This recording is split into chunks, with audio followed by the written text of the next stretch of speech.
1, go.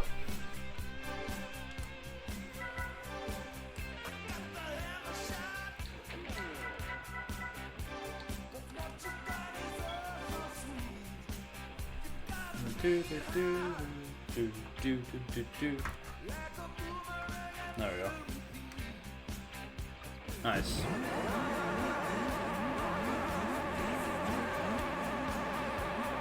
So this is a lot longer than the regular 80%.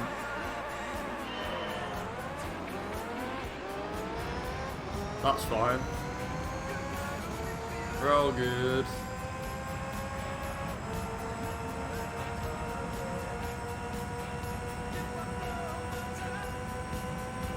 Yeah, we'll be all good.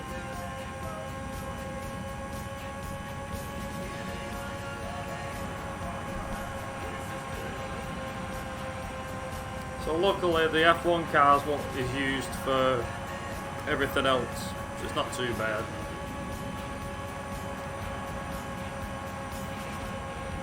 Just need to remember to drive better on the Monte Carlo circuit thing. Circuit di Monte Carlo.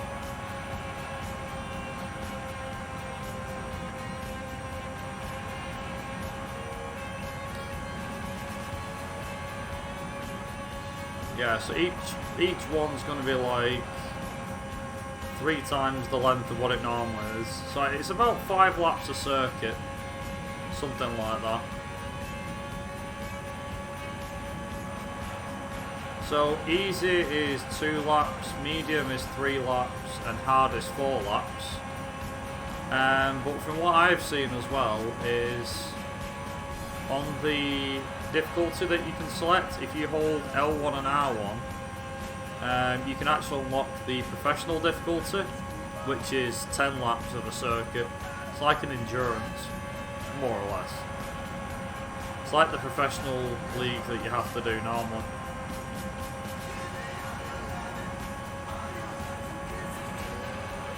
Also, this is going to be quite entertaining, overtaking the AI. Like, way, see ya.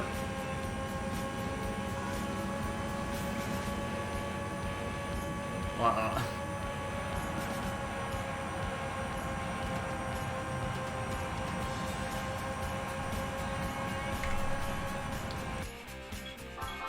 Nice.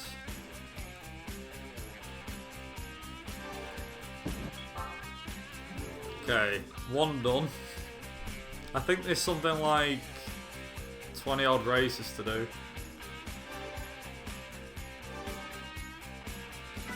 Raceway.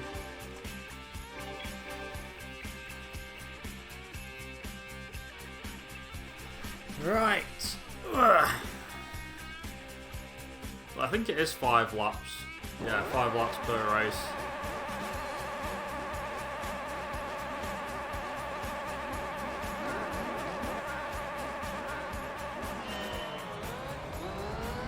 The funny thing is that AI is supposed to be really difficult, but you can honestly blitz past them dead easily.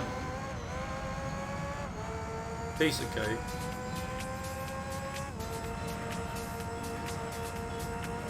Yeah, Hondo takes a bit longer than regular any percent. So regular any percent was like an hour and 40 something that I did yesterday. An hour and 43. And then this one is like nearly 4 hours long. It's going to be a lot longer, this one.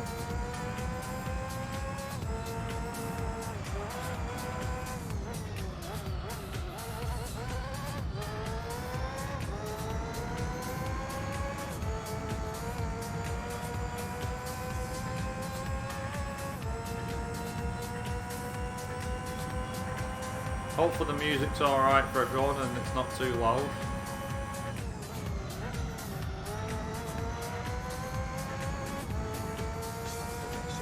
Hopefully I'm audible. I think I am audible. Yeah, I'm audible. Just have to just double check.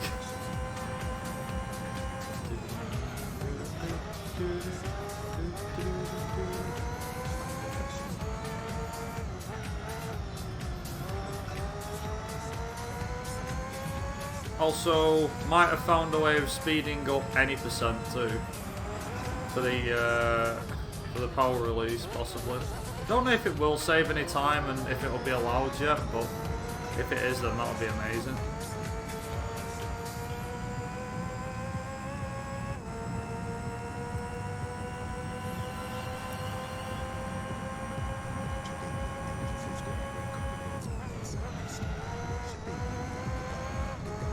Hey, mate. Nice to see you. Yo.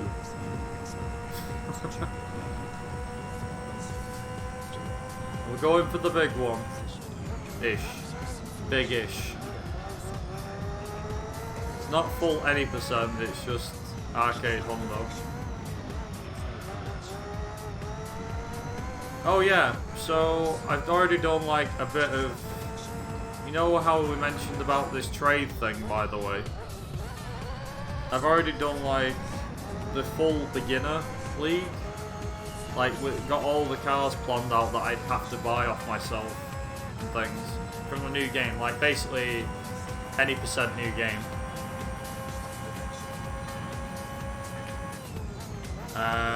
Turns out I'd need about 450,000 credits.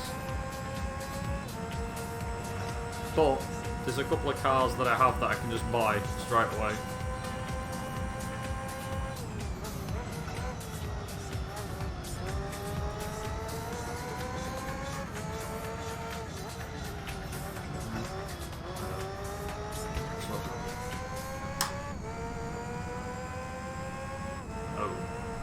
Oh, it's in there.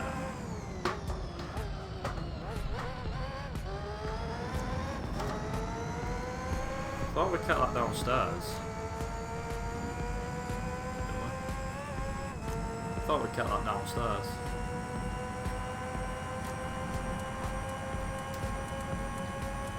How wrong I was.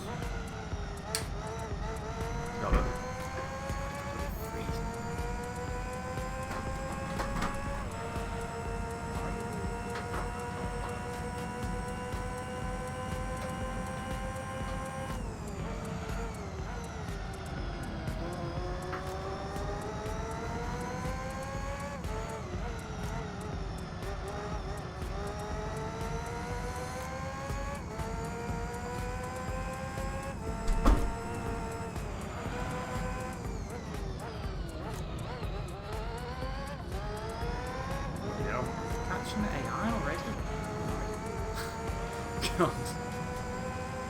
Even on midfield race where I'm catching the AI. Jesus. That's ridiculous. It's gonna be funny if I can get out of bounds for Monte Carlo. That'll be quite funny. Listen to the mariachi play at midnight. Are you with me? Are you with me? Yeah, doing pretty well so far. 802, it could be faster. And now I'm like, I could probably shave 2 seconds off somewhere.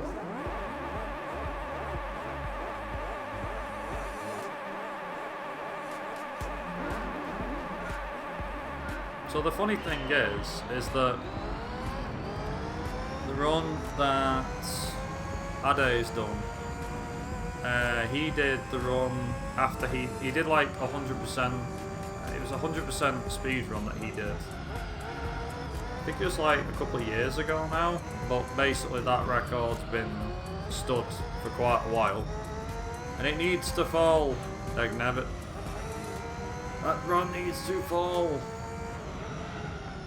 I've no doubt if Adey did the run on his own, I think he'd easily beat himself. But here's hoping that we'll snatch that time, and if I can get the out of bounds clip, then that'll be great. Because then that'll save quite a bit of time on him. I'd literally say it'd save minutes.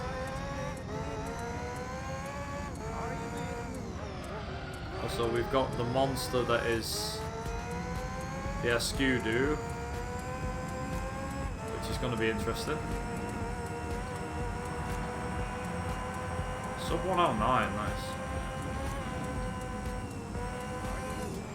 Hamilton signed. Yeah, I know.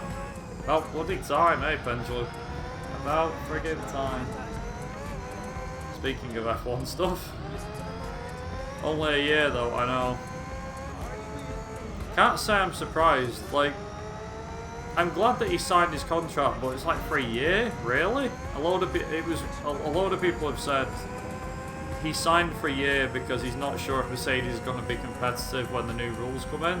I'm like, I can understand his thinking behind that, but and obviously the wages of Hamilton as well. But like I said, if Hamilton took a pay cut, then maybe he'd sign for longer. I don't know. I believe so, yeah. Yeah, I saw that. It was, I don't know if Autosport covered it or what, but yeah, I remember seeing Peugeot Hypercar team or whatever it is, or Peugeot, signed him. It doesn't look too bad, I'll be honest. I don't think it looks too bad, the Peugeot Hypercar. Do you know what, I'll be honest, I quite enjoyed the, I quite like the Peugeot from British Touring Car. Was it the 405? I think it was the 406 maybe. I think it was the 406. One that was in 1998. I know you could actually buy that car in Gran Turismo 2 and turn it into the touring car as well, which is pretty cool. Oh, banger! Yes.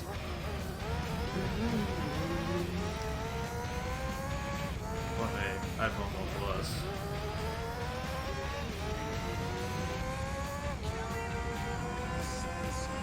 Vida.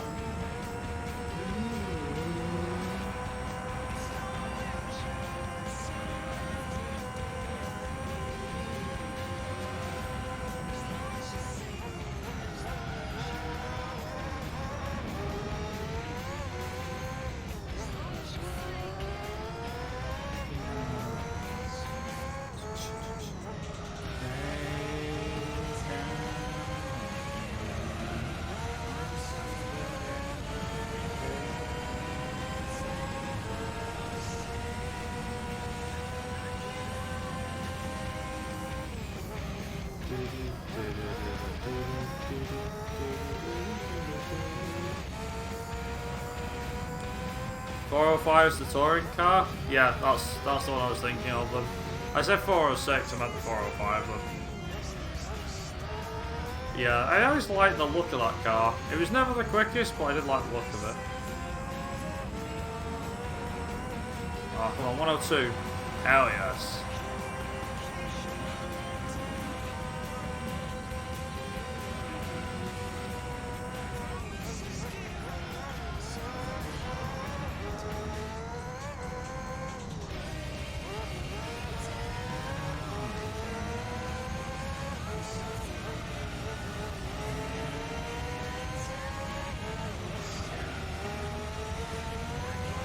I know it's going to be an exciting race. Test course with the Viper for 5 laps. Basically a 10-minute race. Hang on, wait. No, it's like a minute and a half a lap, so it's like, what, 7 minutes? Ish.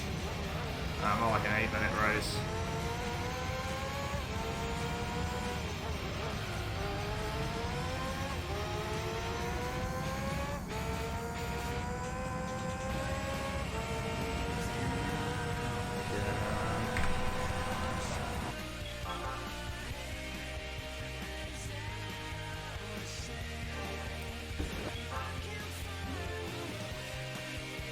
Five minutes to a 5-lap race. Pretty good.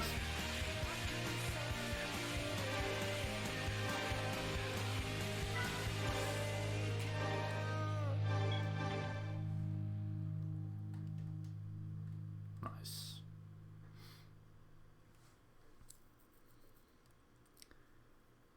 But yeah, if the new thing is allowed, Mick, then fair to say any percent might be able to come down a bit. I don't know by how much, but by a little bit. And if there's a new game plus, then that's pretty good.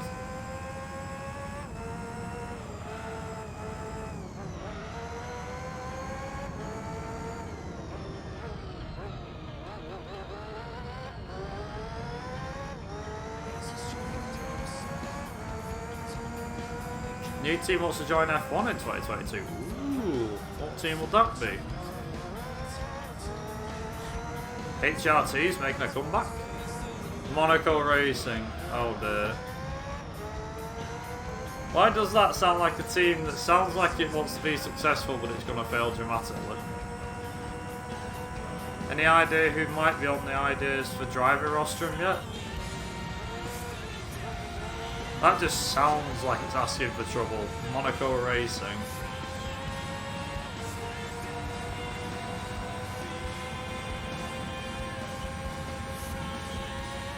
They're using the compost facilities? Oh god. Yeah.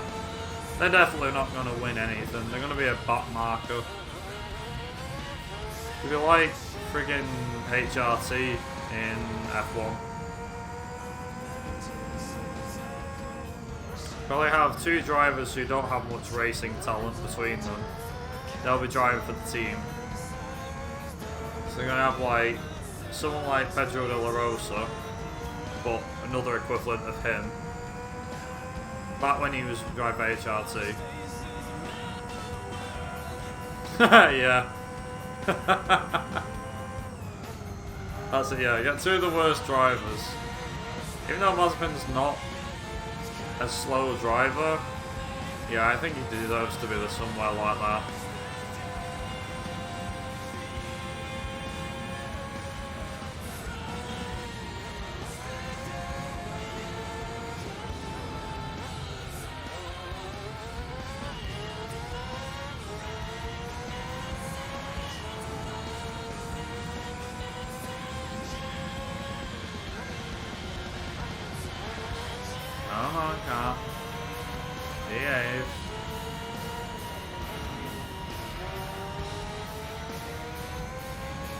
Tell you what, it's a good job that Laguna Seca only goes one way. Doesn't go two ways. That's pretty good.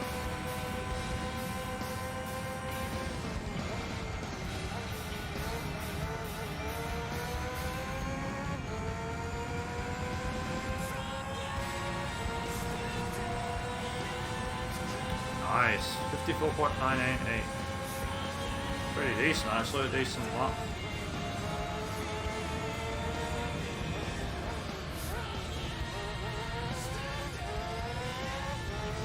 Yeah, if anyone wants to talk about anything whilst I'm just racing around in circles for 3 hours, or wants to mention anything, feel free to go right ahead.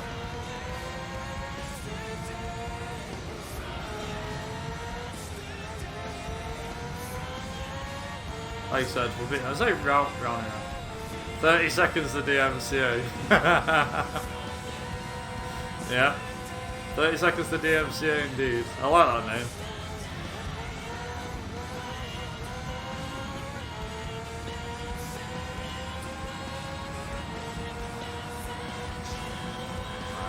Half a second faster.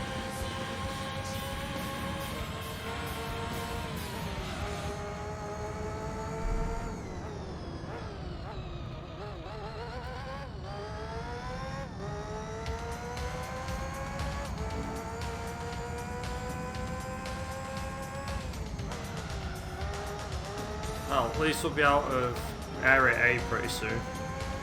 I've only got, what's it called? I've only got the Smoky Mountain and Swiss Alps tracks to do. Smoky Mountain's not too bad, Swiss Alps is worse. I'll be happy to get them races out of the way as well. Luckily the F1 car races are well better. I much prefer the F1 races, or races that I can use F1 car.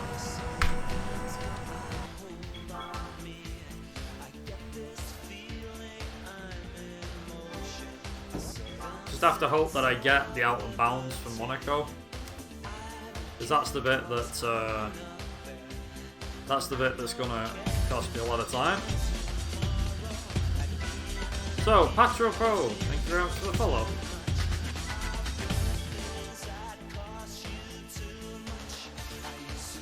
Patro Pro. I'm trying to think. Yeah, Patro Pro. Go to a follow. Appreciate it. Oh, it's 4 laps. Ooh. That's interesting. Monster time.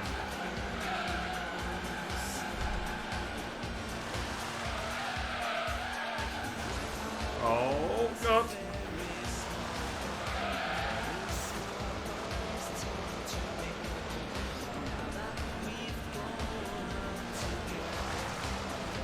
The funny thing is, just how fast this thing goes is ridiculous. Hello, King.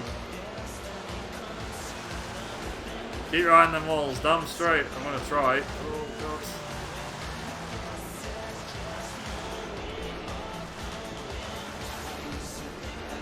I'll try my best. Literally, that's all I can do at this thing.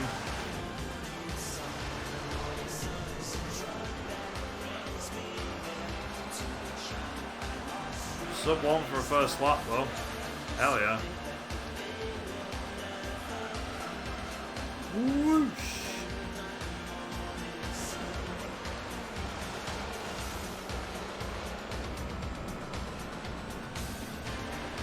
This isn't even the worst race either. The worst races are yet to come. Because the worst races are literally just... What is it? The friggin... I'm trying to name it now. Tahiti Maze and Tahiti Circuit. Both of them are awful. Swiss Alps is bad.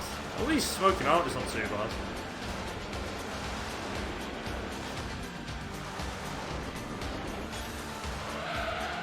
Bloody hell, fire.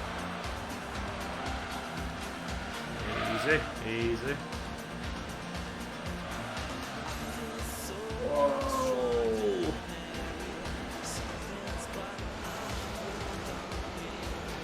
Whoosh. Oh, we're gonna lap the Subaru. Oh, sorry, Subaru. I am so sorry. Subaru's gonna get killed in a minute. There it comes.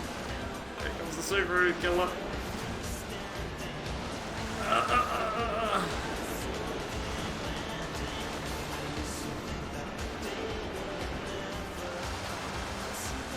Well, there goes the Subaru. It's gone.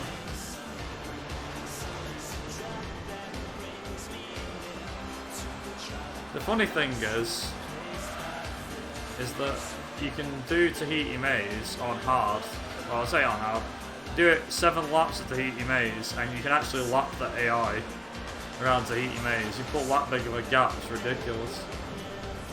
I don't think you can do 7 laps of that in this one. I think it's 4 laps, thankfully. It's better than 7. My god, 7 laps, you'd be there all friggin' day.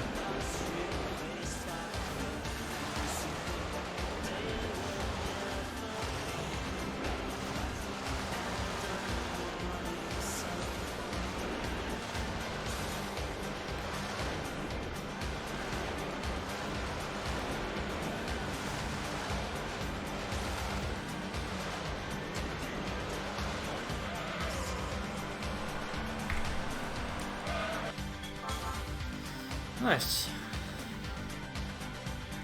Not too bad of a race after all.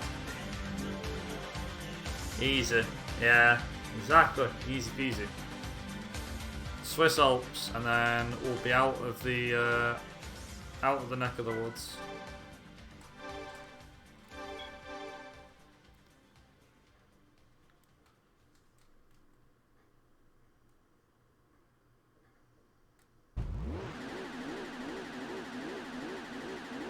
Four laps of Swiss Alps next.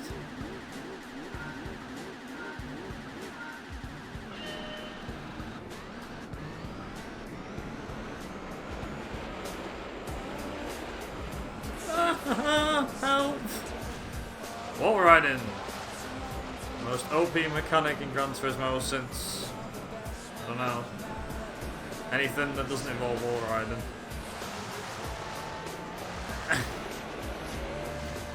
The only problem with this car is because it's that much friggin' power. Oh my god.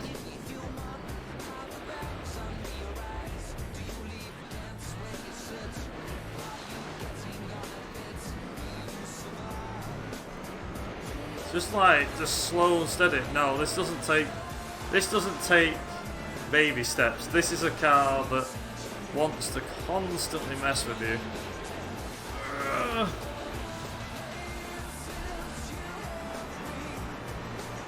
Like that, for example. Constantly wants to mess with you.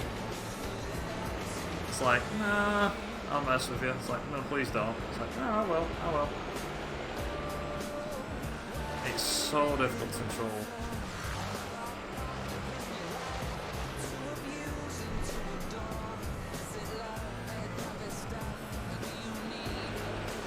So whilst I'm hitting several walls, so does anyone want to talk about anything in particular?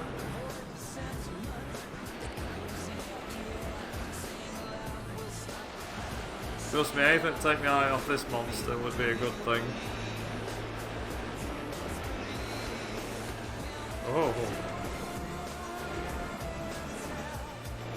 Friggin' nuts at how fast this thing goes. I'm from Yorkshire, no, I'm not. Manchester.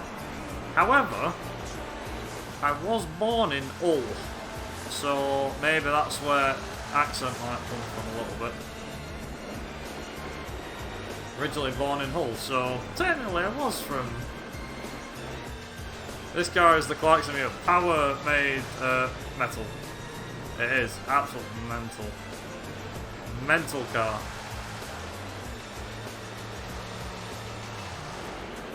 Hence the reason why I crash it so friggin' much.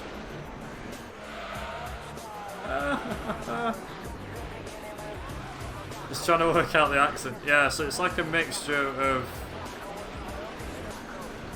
It was a mixture of... It is a mixture of like Hull accent and Manchester. Although my inner Manchester isn't inner Manc, if you can call it that. I'm not really as strong as others. Yeah, Hull. That's the one.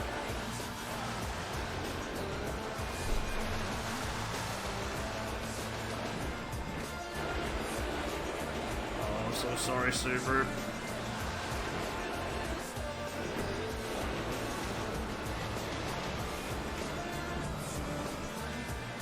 Hull.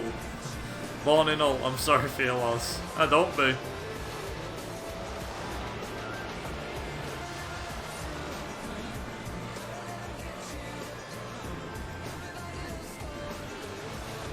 Something which I can share is I wasn't actually born to my mum. Like most people are, they're usually born to their mums. I wasn't.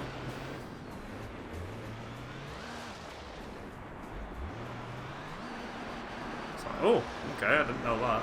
Yeah.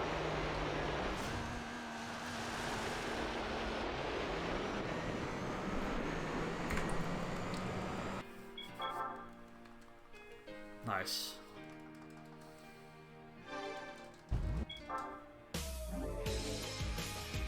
Yeah, but I wasn't born to my actual mum. Say actual mum. I wasn't born to my mum. That probably makes no sense me saying that, does it? So my mum isn't my actual mum. I have a biological mother because I'm a surrogate child. That's why. That's what I'm saying. I was originally born in Hull because that's where I was actually born. I was born in Hull. But I've lived in Manchester my whole life. I just haven't managed to shake the accent of Hull. That's why it's like a weird accent. Well, I don't say weird. It's like I said, it's more because I've lived in Manchester my whole life. I picked up obviously the Manchester accent somewhat. But yeah, it's not too much different. Arbel, so oh boy. Whoa, mama. Whoa, mama. Save. That was a save. I was like, I'll just keep your foot flat and then hopefully it'll do what I want it to do. That wasn't too bad actually, that was decent.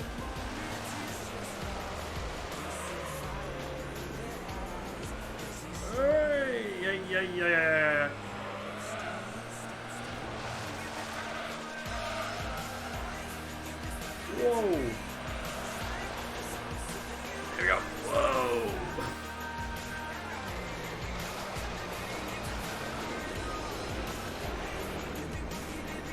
See, I can't actually like control this if I slow down a bit.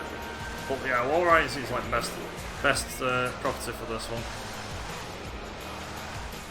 So we've got Tahiti Circuit coming up after this, which I'm not looking forward to because Tahiti Circuit is a real pain. It's actually the worst bit. Like, Tahiti Circuit has a bit where there's tarmac, just like Smoky Mountain. But there's a circuit where you can't actually do anything. It's a real pain, like real bugbear.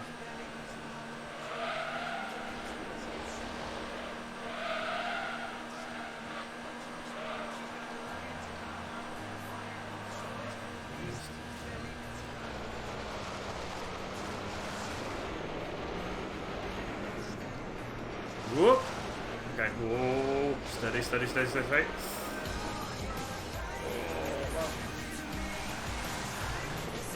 iOS update hasn't changed much, of course. No, never do. Never does change anything. iOS never changes. Always seems to be the same. But what iOS doesn't tell you is it's installed a load of files in your back catalogue, and they don't tell you that bit.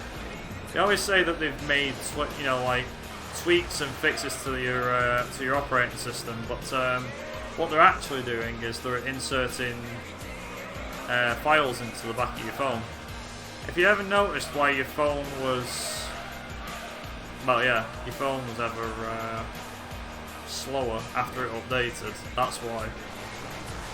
Because they are updating your software, that bit's not a lie, but what they're also doing is they're also putting in files. And before people say, oh, that sounds like a conspiracy theorist, it's actually been found as well that that's what they actually do. They do update your phone, because obviously they've got to update files and things within the system, but they're also putting in a load of other stuff as well, and they're slowing phones down. Well, not just phones, but it's everything. Tablets, so iPads and stuff like that. Oh yeah, iPads, iPhones, iPods I would have thought as well, since they also use iOS stuff. Yeah, the fact that it's been proven though, that's the biggest point of proof.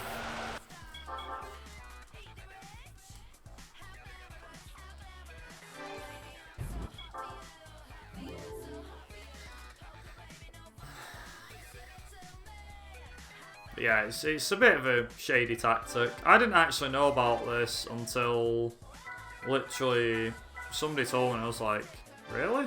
Like, yeah.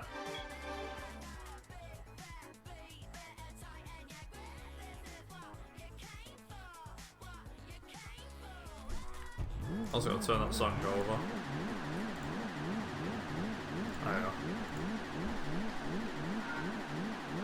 That's it, yeah.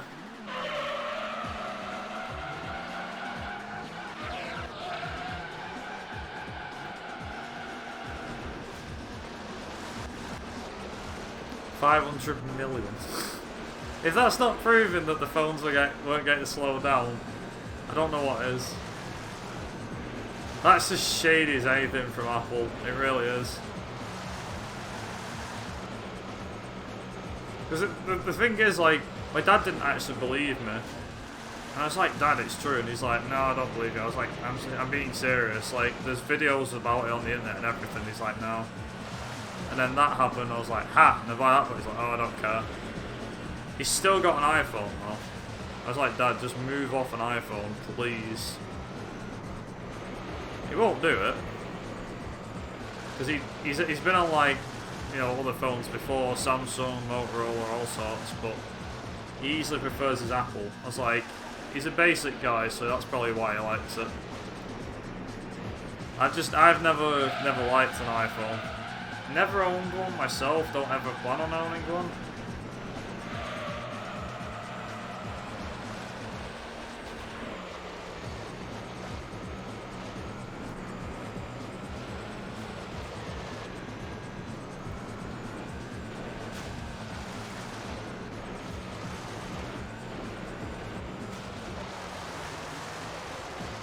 Yeah, I've always been against iPhones, to be honest. I mean, it was like, remember Blackberries when they were a thing?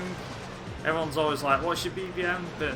And all that stuff. I never had one of those, thankfully. But you don't need BBM anymore. No, it's called Snapchat now. That's what the modern version of that is.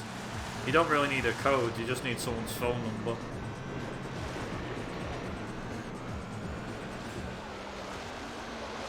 Snapchat's like the modern equivalent of BBM, I'd say. Although it isn't really.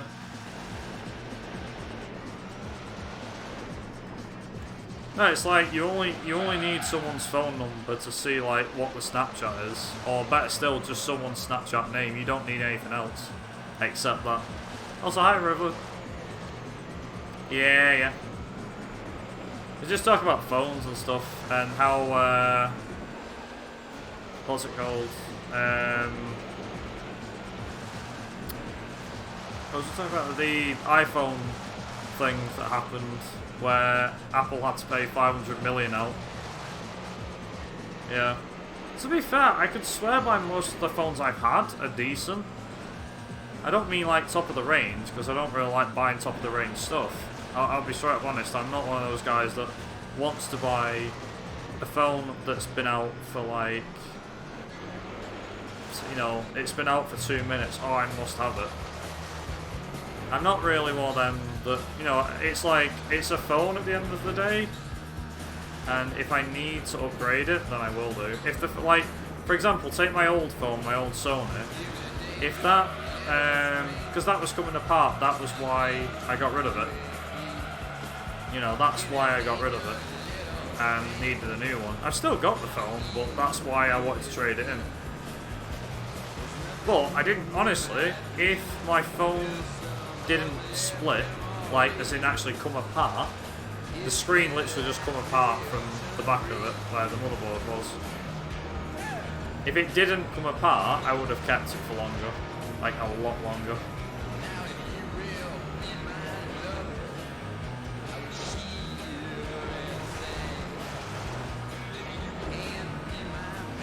Uh-oh. Uh-oh.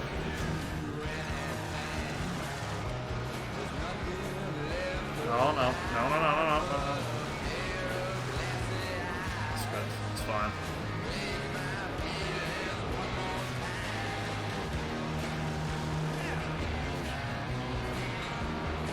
You're looking at their own face.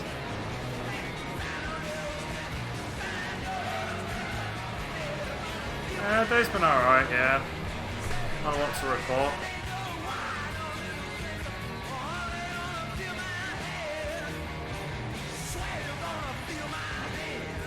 Never got into BBM, but I did like Blackberries having a physical keyboard. Yeah, I suppose, I don't know if that was the reason why everybody wanted one, but I can definitely see that being a factor as to why people wanted one. Like, genuine, that's why people wanted one. But, I don't know. Like I said, I never wanted one when I was younger. I was like 12 or 13, everyone had BBM. I was still sat here like, what's your number? I just, you know, if at the end of the day it was like, it was more like me, what was your phone number?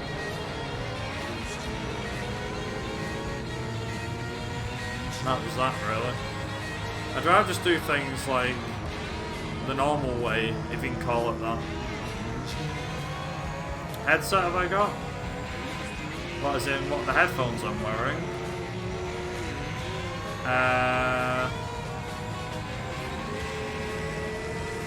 not sure. I can't remember the spec of them. Say spec, I can't really remember.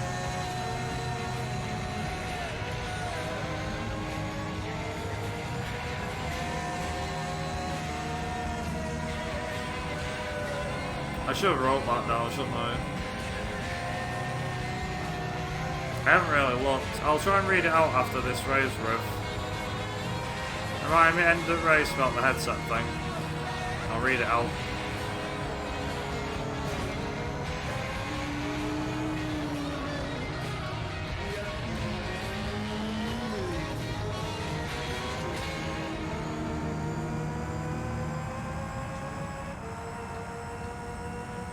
Better it, you can actually hear me.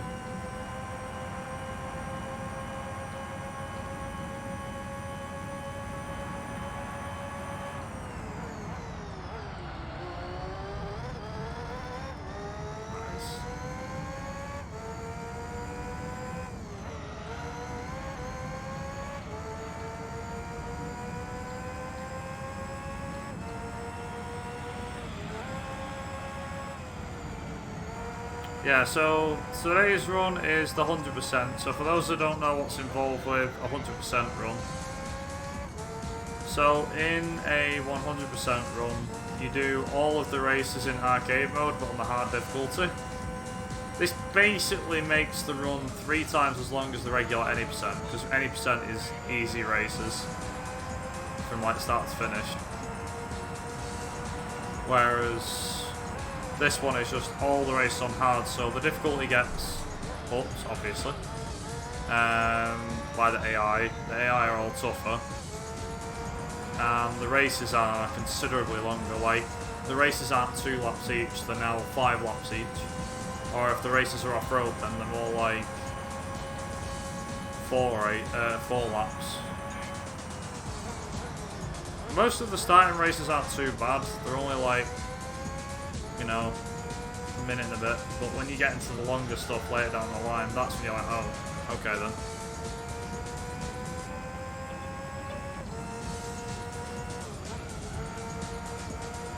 You know, like, take for example, Gran Speedway, that's like a minute and a half per lap in an F1 car. Laguna Seca is about a minute and 5-ish in the F1 car, so each race is at least 5 minutes. The worst offender for laps, or lap time, is Super Stage Route 11, because that's around 1 minute 40 in the F1 car, I think. Something like that, I'm not sure. And Tahiti Maze as well. Tahiti Maze is about 130, 140 in the Suzuki. Also, I should just mention that 112 is the quickest I've ever done at Tokyo. Like, this is the fastest, these are the fastest laps I've ever done at Tokyo. Even in my endurance race the other day, I wasn't going this fast, so these are some serious quick laps I'm doing compared to the other day.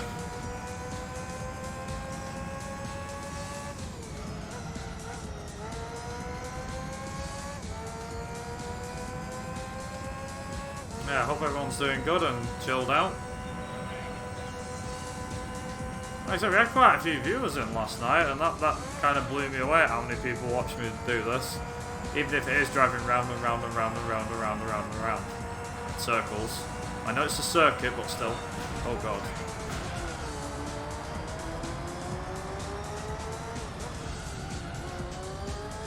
It was busy last night. What did you get up to, King? Anything nice? Oh. Busy doing anything nice, should I say?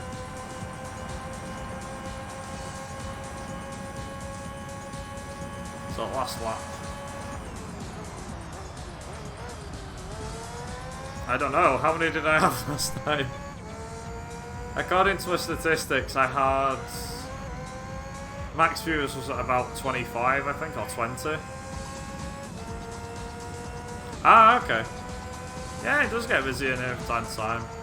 When I did that any percent run the other day, albeit the one that I didn't finish, that any percent run that I did, after Signs hosted me, apparently it was like 85 at one point. I think that was just after Signs has, yeah, Signs had raided me, which was awesome of him.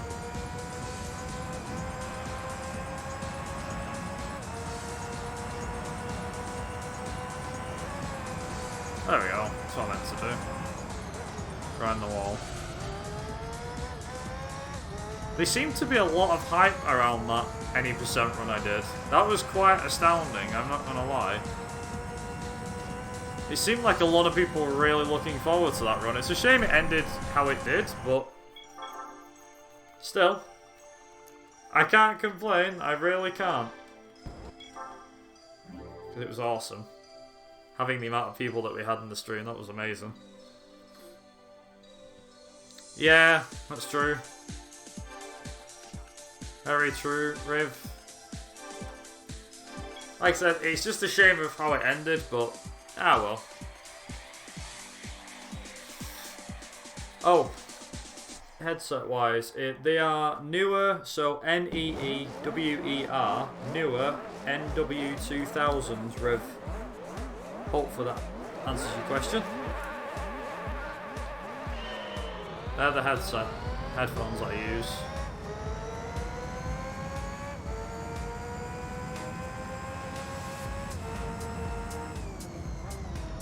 Yeah, they're pretty good actually. So, I used to have a pair of JVCs, I've still got them. JVC headphones. And they did me really well, and then the inside of them, yeah, the inside of them started to wear away, you know, like the plastic stuff that's on the inside of the headphones. That started to tear away, so I ended up was like, right, I need to get a new pair, and the sound started to fade and started having problems. Like the line started going faulty on them. But I'd only bought them for about 20 quid. Like these are only about 20 quid. They're not expensive. Not that expensive anyway. I don't buy like 200 quid headphones because I think it's stupid to pay that much money for an item. Like paying several hundred quid for a car is seen as a cheap option compared to paying a couple of grand for a car. With earphones and headphones, paying several hundred quid for one of those is stupid money. It's like Beats. Like, I've had a pair of real Beats on, and I've had a pair of fake Beats. Ones that I got from China some years ago, and the ones that I had, the fake ones, like, yeah, you could tell the sound quality wasn't as good, but it's not like it was completely horrible. And there was still a good amount of bass to them, and I really enjoyed them. Really enjoyed using them.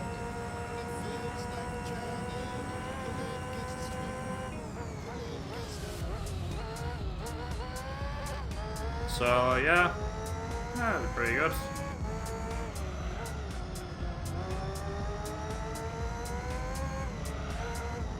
They're alright. I wouldn't say they're worth the money though. They're nowhere near worth the money. Because like I said, I bought a pair of fake Beats. The fake Beats, by the way, for context, cost me 15 quid. No joke. 15 quid from China. And they were pretty damn good quality. 15 quid fake ones. And they were pretty good. The only problem with the fake ones, obviously, the shabby quality, like build quality. So I had the pair for like, my mate had a pair for 6 months and snapped them. Mine lasted for about 3 years, and then I smashed them against the floor one day and they snapped. My fault, more or less, but yeah, they did really, really well. Really, really well.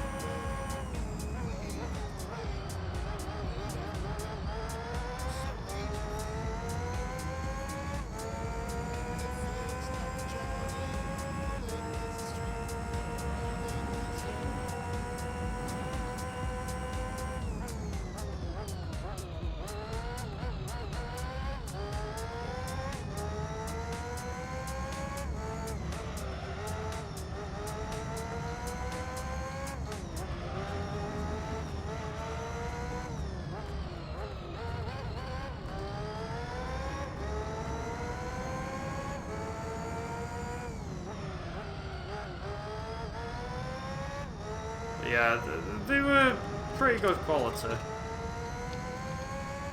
There's not a lot for me to say about it.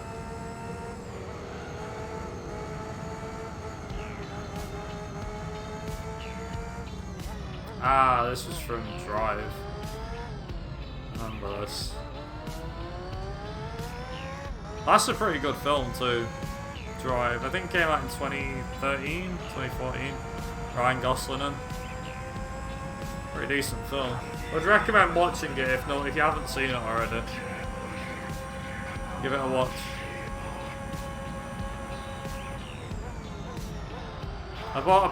I think the most expensive thing I bought for like music was probably my Raycons that I bought from America, because I think they cost me like about, I think it was like $80 or something, with $10 shipping, so it was like $90 I paid for it. It's like what, 80 quid? 75, 80 quid, and the wireless earphones. I don't know what the model is exactly. I think they're like B50s or something. I can't remember. Pretty decent actually. A lot of people didn't think they were that good and the battery ran out pretty quick, but honestly, the quality of the battery is decent for me. I don't wear them every single day, and when I do use them, they don't fall out your ears or anything like that. The pain in the arse bit is like if you were wearing them the night before and you fell asleep with them in, one of them's fallen out and you don't have a damn clue where it is. The number of times I've gone to sleep with them in over like the last year that I've had them, and I've lost one of the earphones in my bed somewhere. I'm like, oh god.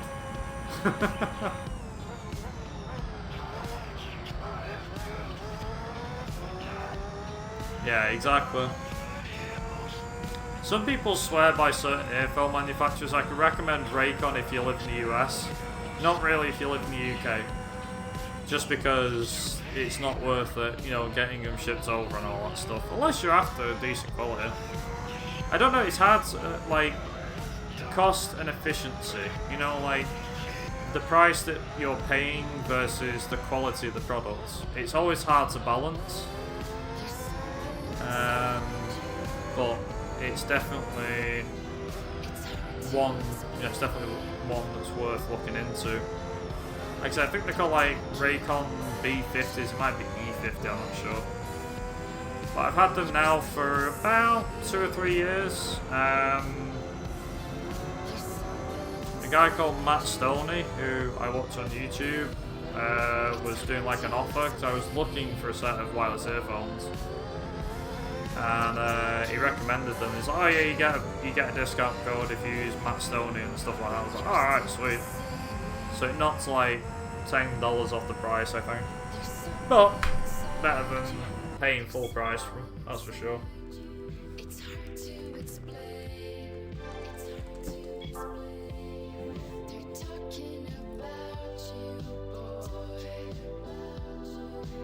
You're still the same.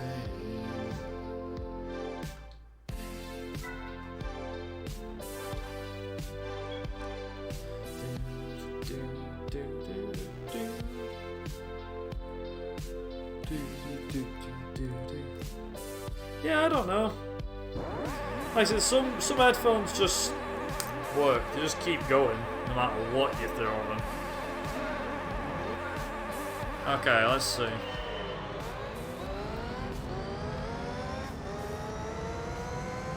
Ah, bloody Zonda. Boo, Zonda, boo.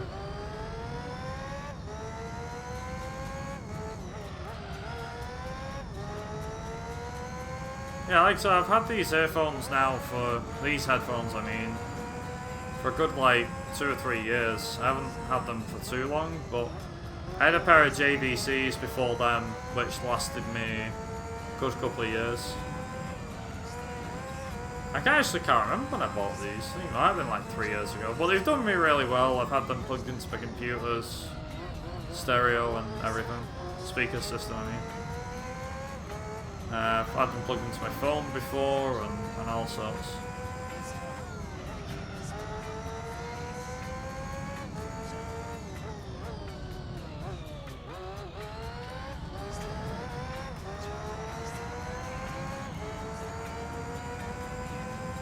Hi Farrod.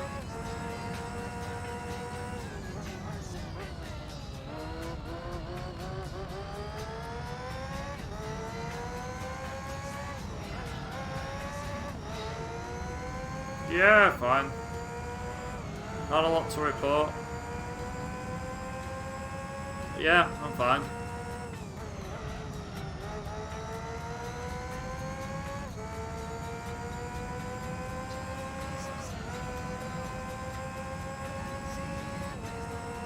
I'm gonna try and aim for sub 1 for going to Sega. I think we can do this in less than 1 hour.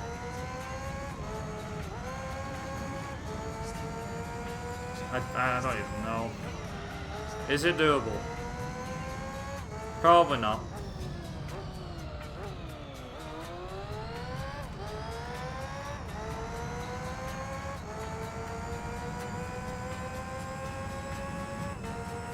Three laps.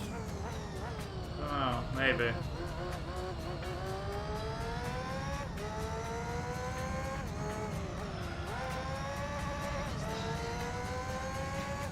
Oh, try and read that back on.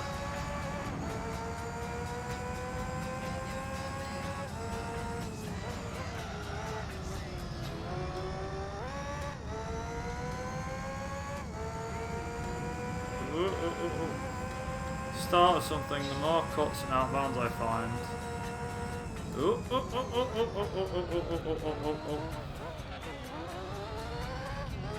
The more delayed France's project will be. Yeah, that's true. I wouldn't really worry too much about France's project. The more information you can put in it though, to be fair. That's the thing you need to remember. Christ, I lost like 3 seconds on that one. Bloody hell.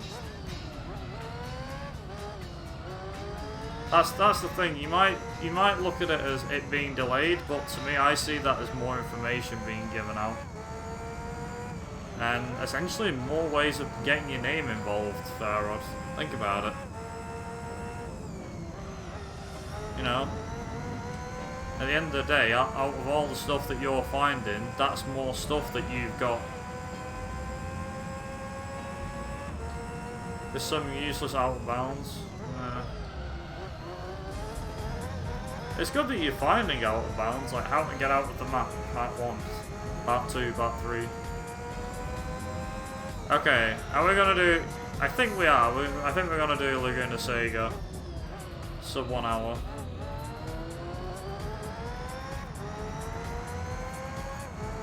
I don't mean sub 1 minute, although that could happen if I drive really well.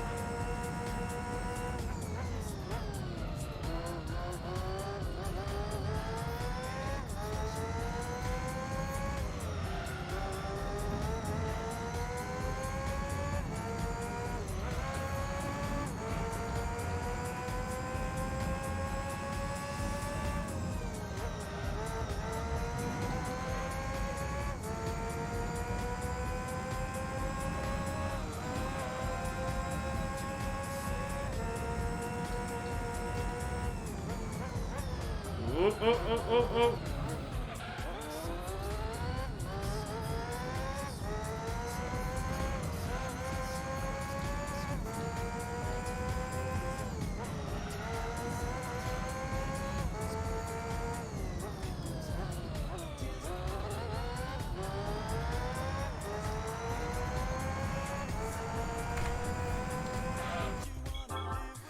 Oh, easy.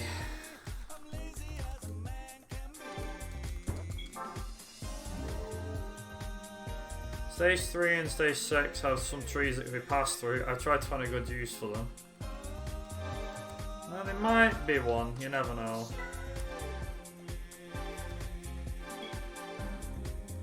You never know.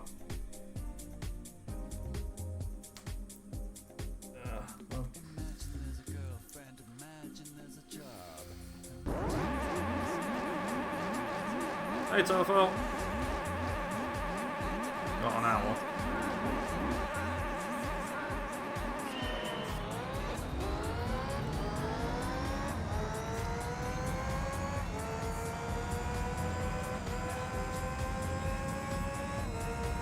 The F1 car that just destroys everything.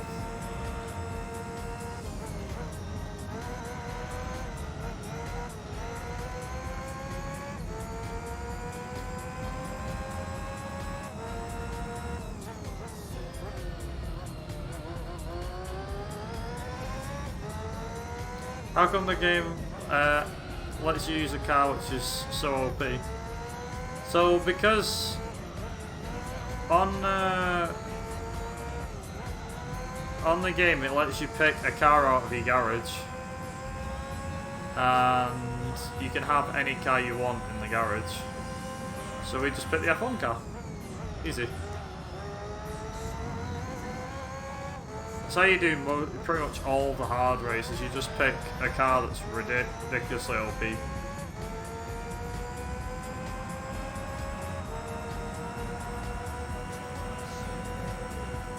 I know what you're thinking, it's so unfair. But that's how we do this category. That's what the new game plus categories, I mean. So there's a new game and a regular category, which is new game, and then new game plus.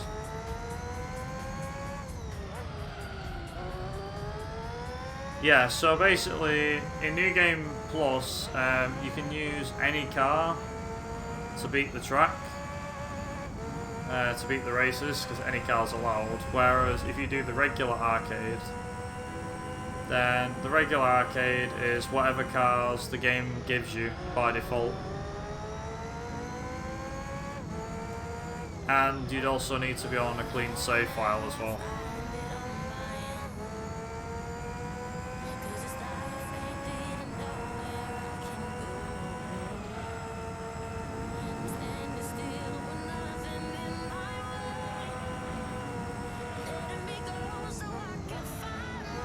The funny thing is, the F1 cars that are in this, so I mentioned this yesterday, but I'll mention it again. So in the North American release, there is 6 F1 cars, and they're all named like F094, F088, etc. And the difference is, the cars are all based off real life cars, so like the F094 is based off the 94 Williams, the F088 is based off the 88 McLaren, the 089 I believe is based off the Benetton or Lotus, I'm not sure, can't quite remember. But basically the cars are all based off different cars, whereas in the PAL version you just get 2 cars, which are this, the Polyphony 001 and the Polyphony 002, which are mashup cars of other F1 cars. So this is actually half a 94 Williams on the front end, and the back end supposedly a 95 Tyrrell. And then the Polyphony 002 is just the 98 McLaren. Why game developers fare up? I don't know. Someone was trying to put the pieces together about what car this was, and it doesn't actually match any particular car because of the airbox or something, the engine box. Oh, there you go then. That's why it is what it is. Thanks, Lex. It's a good job you're here. To fill the people in with the knowledge. I didn't even know that was why, but now that you've said it, yeah, it makes 100%. 100% makes sense.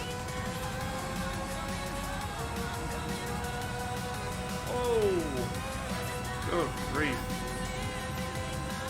Yeah, well don't forget this was around the same time that Studio Liverpool was making the F1 game, so that's why they couldn't call them an F1 car. That's why it was called the Polyphony 001 and 002, and there was only 2 cars in the PAL copy. Oh there you go. I'm coming home to DMCA.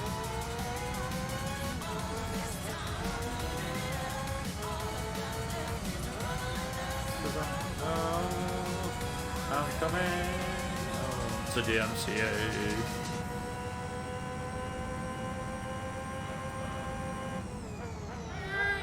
Get around the corner. God, my driving sucks. There's been a shunt. Detail.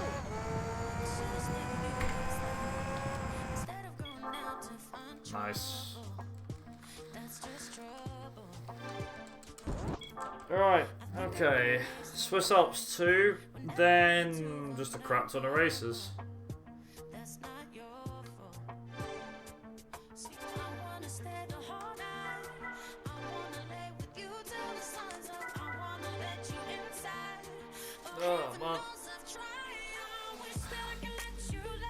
think I've already done Smoky Mountain 2, haven't I? Yeah, I have. Oh, we got the Viper.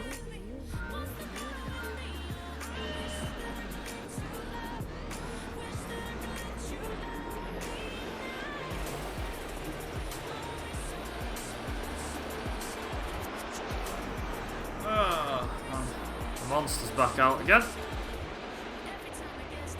I absolutely love this car and I hate it. I have a love-hate relationship with it. I love it because the amount of power, it's just ridiculous. But I hate the fact of how uncontrollable it is.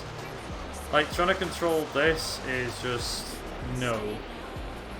It's just a big fat no.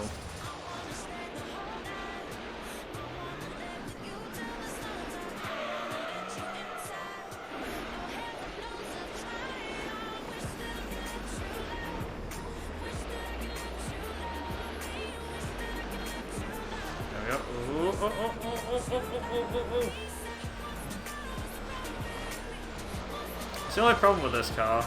Love-hate relationship. Gotta love it. So, okay. Just wall ride. Don't say anything. Just wall ride.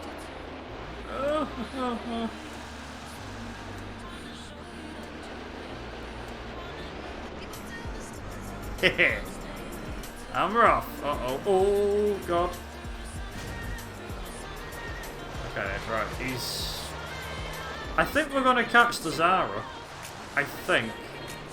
Oh, yeah, we're going to catch him. Damn right. 25 seconds in one lap. Yes. Let's go.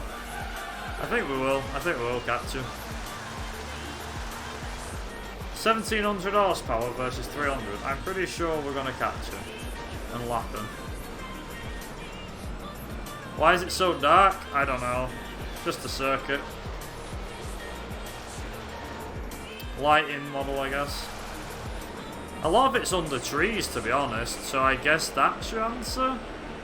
But I'm not sure, Farrod, I couldn't tell you.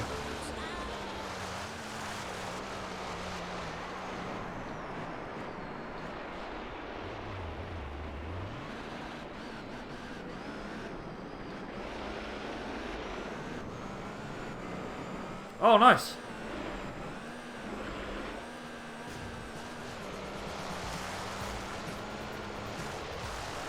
Nice. Forget this is off GTA. Nice. Ding, ding, ding, ding.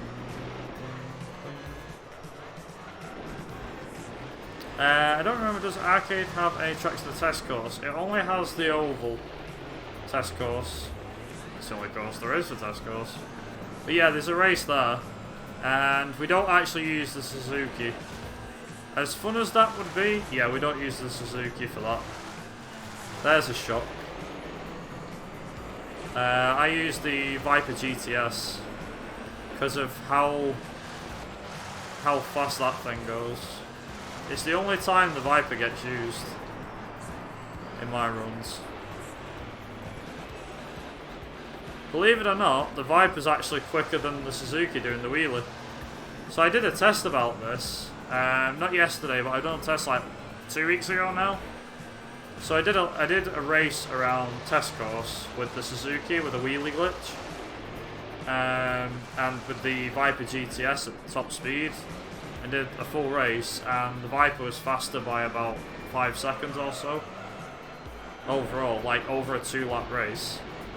So in like 5 laps or 4 laps, it would actually probably be more, I'd imagine. But yeah, in case nobody knew that, the Viper's actually the fastest car for the test course. Unless you can get a car to do wheelies faster, then at which point, obviously, it's like, yeah, okay, you just do what you have to do.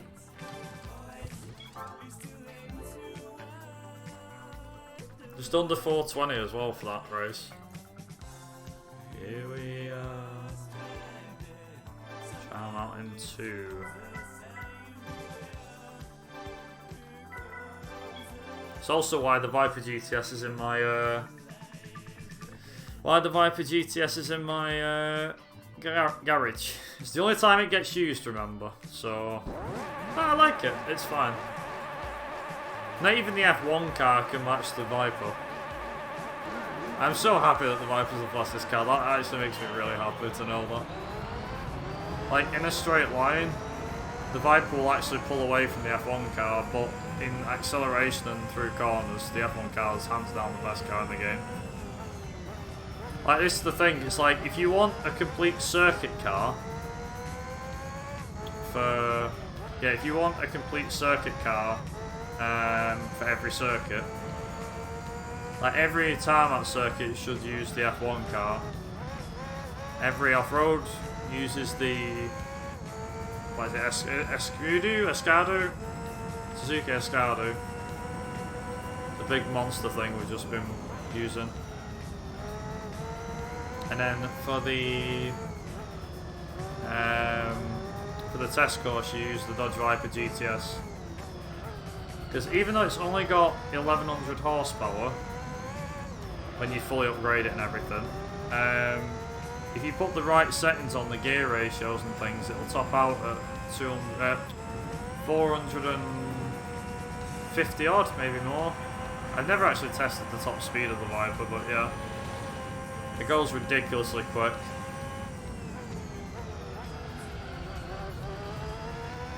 Like I said, if you did a lap of test course, right? If you did a lap of test course in the F1 car, it does it in about 1 minute 40-ish. If you do it in the Viper, it'll do it in like a minute and a half. A little over a minute and a half, which is insane. And the Escado does it in like 135, 136 or something. It's the only reason why I use the Viper for the test course. Only reason. It's just a shame the race is so boring.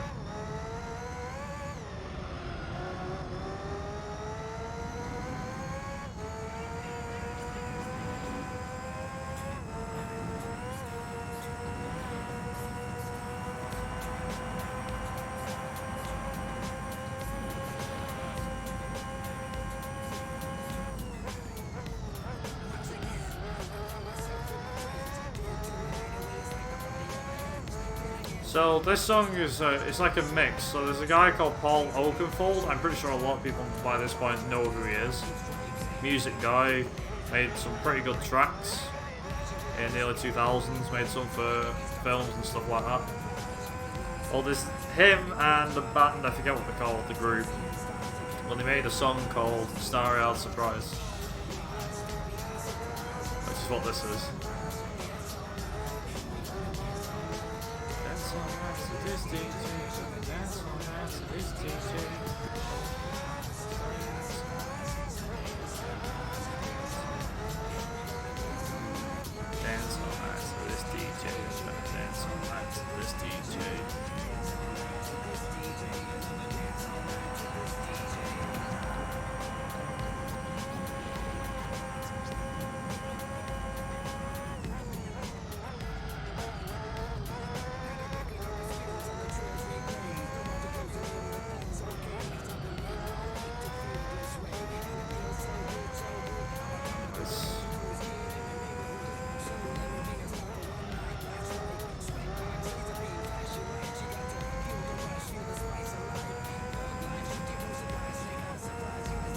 Sweet. Oh yeah, one other thing as well. It's probably worth mentioning. If anyone's looking at doing the arcade, which by the way is the New Game Plus category is quite an easy category to do. But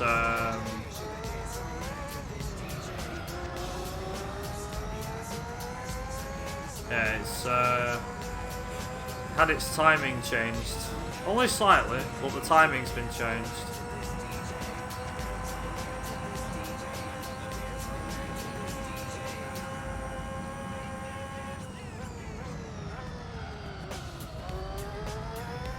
Try and make theoretical Schumacher helmet, okay. what his helmet might look like if he stayed with Jordan in 1991. Reminded me about the F1 car in this game. Yeah, it's pretty mad.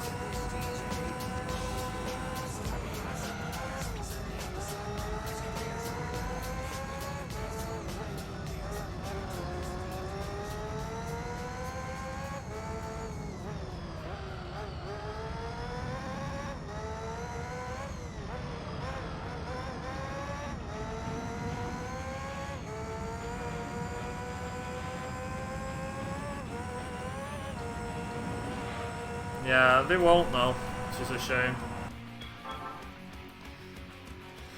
It's a shame they won't join back. I'd like to see him come back personally, but we've already got we've got energy drinks and stuff. But yeah, I know what you mean, it's not the same. Technically we have soft drinks, but they're energy drinks, so it's not the same. I think NASCAR's got them and IndyCar's got them and stuff like that, so I don't think they're eligible. I say eligible, I don't really know what's in a contract. Ah, yeah. So they are, yeah. Hey, true. Tropicana should sponsor a team, that'd be cool. Or better still, Innocent Smoothies. That'd be kind of funny actually, given how much they're all for like saving the planet and stuff like that. That would actually work. Innocent Smoothies. It's like the cars are trying to be more economical by being hybrids, and we're saving the planet by planting new trees and stuff like that. Also, you might find our name on the side of an F1 car.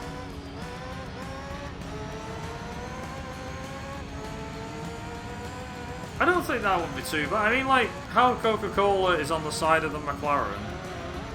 I easily think Innocent would work. No, you can get it in the UK.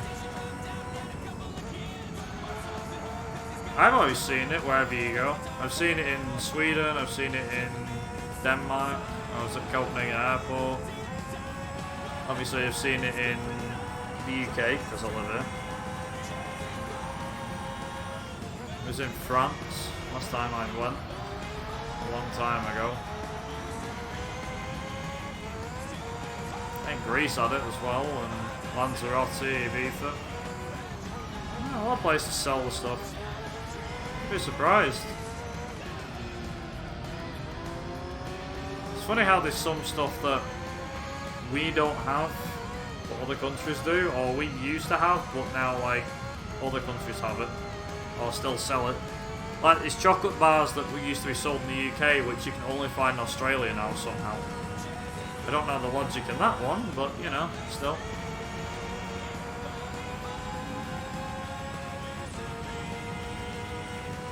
I also find that very unfair. I'm like, nah, why? Australia gets the good stuff. Oh.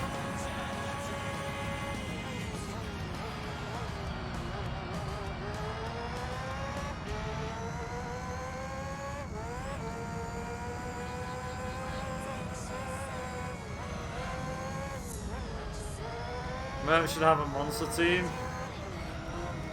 Why Merc doesn't have two teams, I don't know. Although technically, Racing Point could have been a secondary team for Mercedes before they got turned to Aston Martin.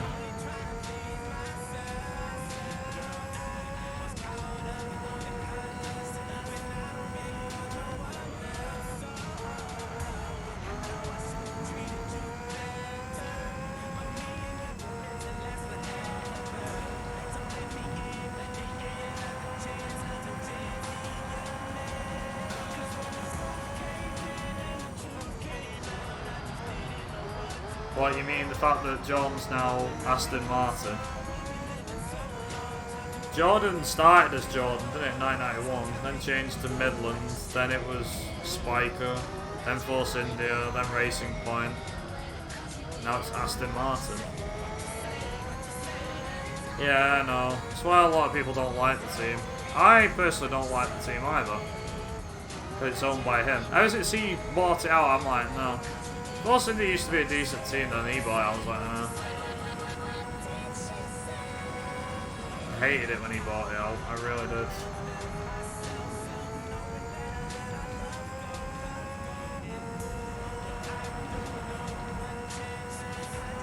Yeah, Jordan was seen as the plucky underdog.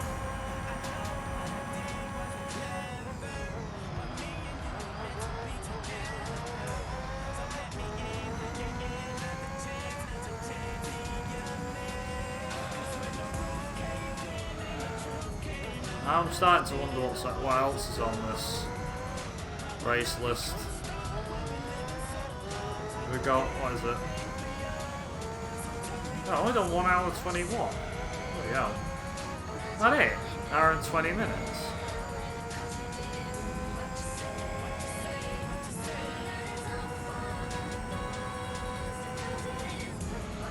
Got the Azure be a laugh. Oh god. Right, Monaco out of bounds, please work. Oh god.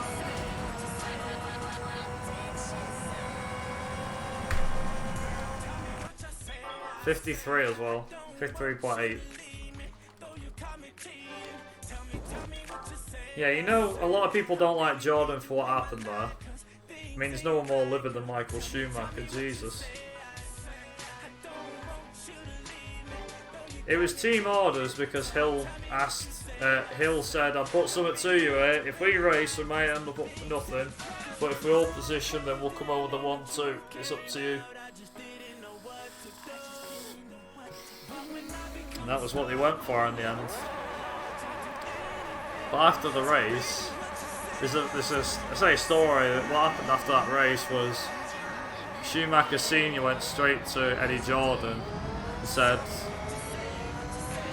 you know, like, was disgusted with the treatment of Ralph at the team, and said that he won't be driving for Jordan the year after.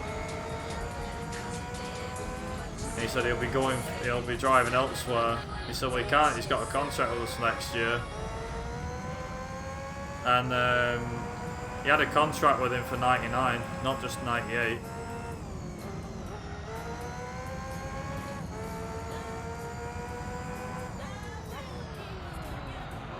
But because of what had happened, it was like, right, you're going to have to buy him out of his contract, so he did.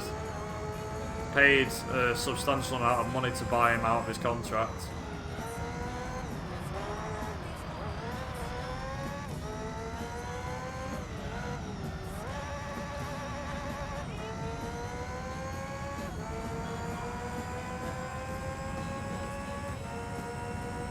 He was going to leave the team eventually, yeah, but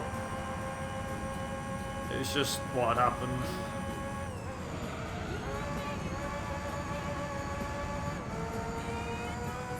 That was the final straw. Apparently, Hill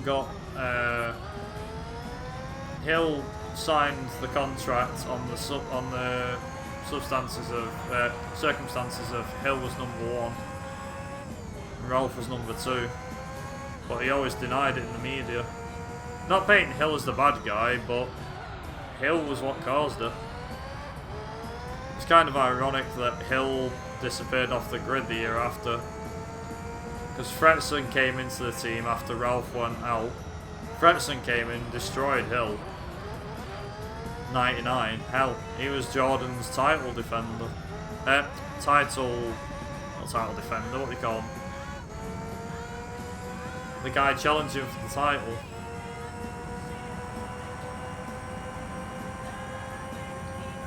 Just quite ironic, if you ask me.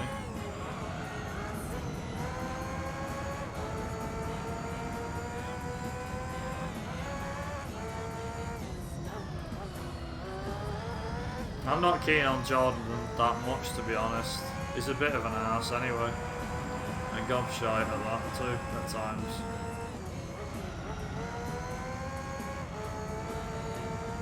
I didn't really despise him, not that much. But given some of his... I was like, oh, I'd have done this and I would have done that. It's like, shut up. He's just talking out his ass again.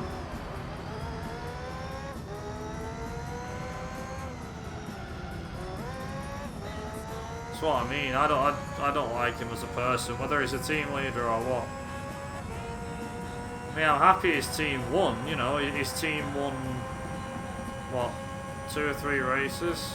Well, I'll say 2 or 3 races, a couple of races, under with Jordan. You know, Physically giving them the last one in 2003. The worst car to win a Grand Prix. Yeah. I'm not a fan of the guy, I don't like him.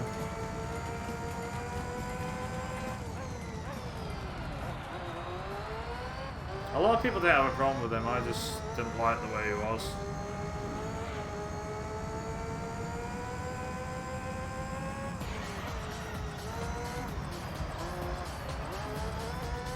What's that song on again?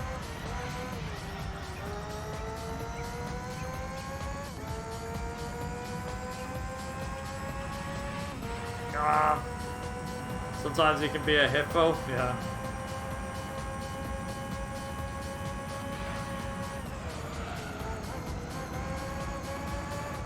Ian and Toby, how's it going? Yeah, good, thanks, mate. Let's say the right word then. Good, thanks, mate. There we go. I had a feeling I said paint then for some reason. Couldn't get the words out. I was trying to say pal and mate at the same time, but my brain couldn't decide, so I ended up saying both.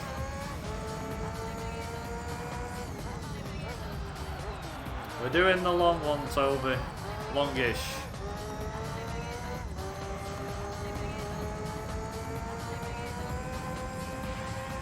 The 100% category, so it's the hard races on every hard arcade race.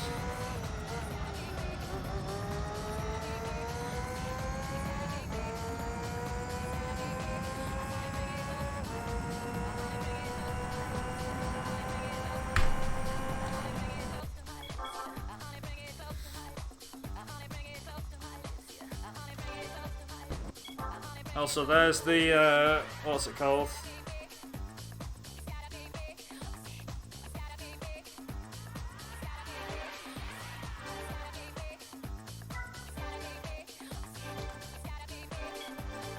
When you say circa, what do you mean circa? Like when he was finished with Area C, or when he was finished with Special Stage Route 5? Also, I appreciate that, Tofo. Keep me up to date on splits. Oh damn, okay. Well, let's see what we can do.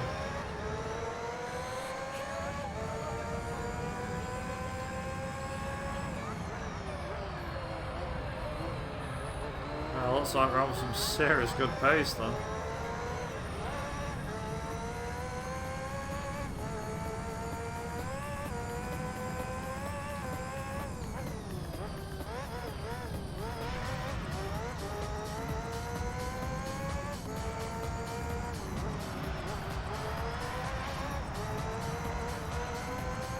Whoa, okay.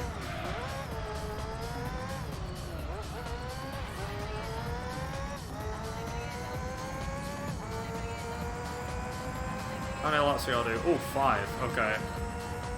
It's a shame the Seattle Out of Bounds doesn't really have a use on this track. You can go out of bounds, but you can't do anything.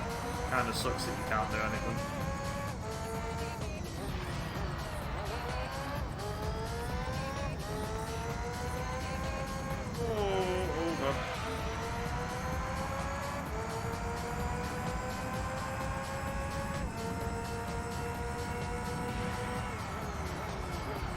The only thing that's worrying me right now, I'll be straight up honest, is the out of bounds from Monte Carlo. If I can get the out of bounds, I'll be happy. That's not even, like, it's not to come yet for like another hour and a bit yet. So I haven't got to worry for like an hour and a bit. Got plenty of racing and plenty of racing laps to do before then.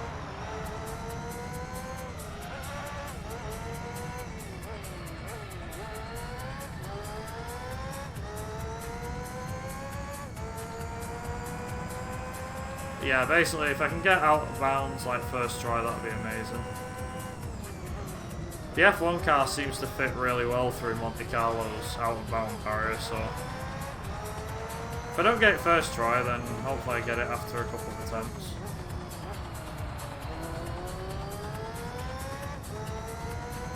I seem to figure the one out with Seattle. Hopefully I get the one with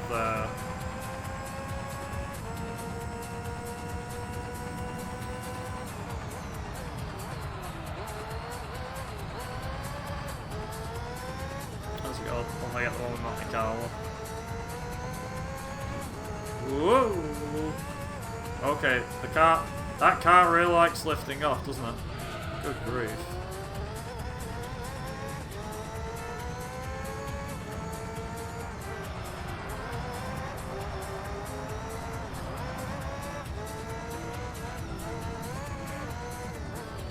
Oh boy, that's not good. Friggin' curb spun me out. Ah! There's always one curve that gets you. I've never had problems with the curbs before. Not that one anyway. I think Seattle's ones are probably the worst then. Never had problems with any other curbs. This one just loves spinning you out though.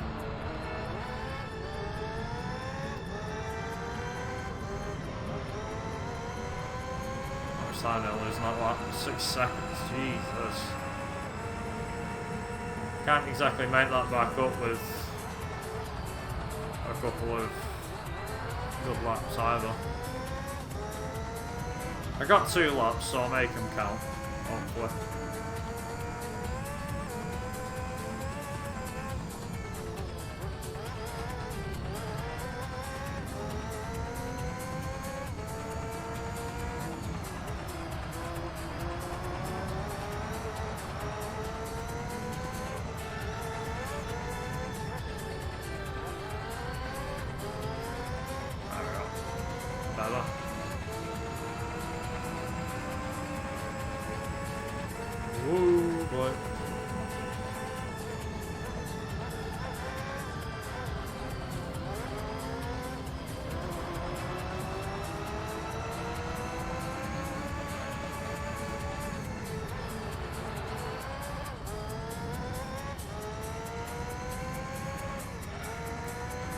Come on.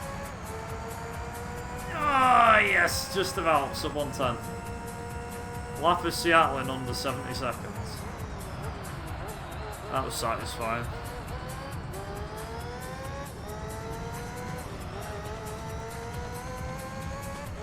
Never done a lap that fast, ever. Like, ever.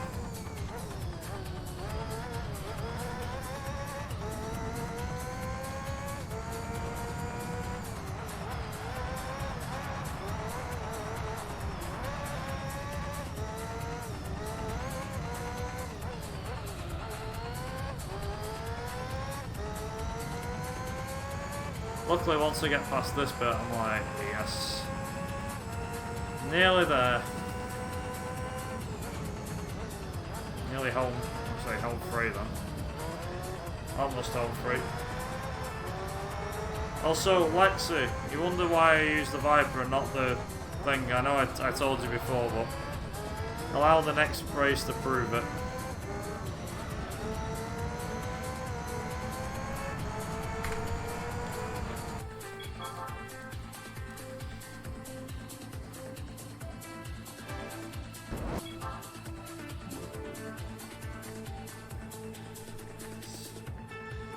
I could have done sub 6 as well.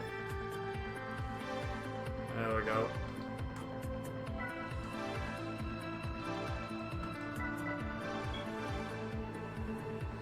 Jesus Christ.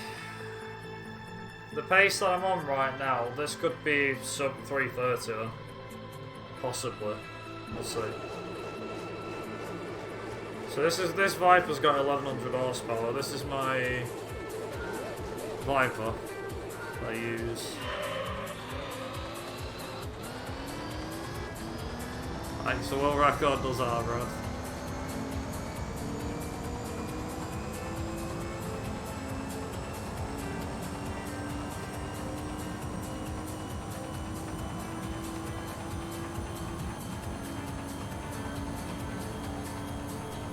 Come on. Alright, so it does about 380 odd here. But it'll get faster, trust me.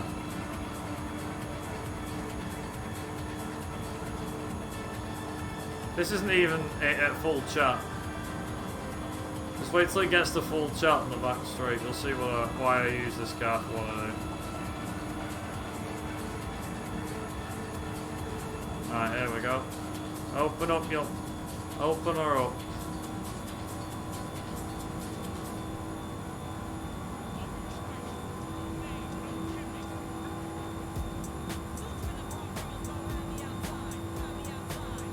That's why. 430 odd. It's over 400. Average is about 400 kilometers a lap. Okay, again. Jeez.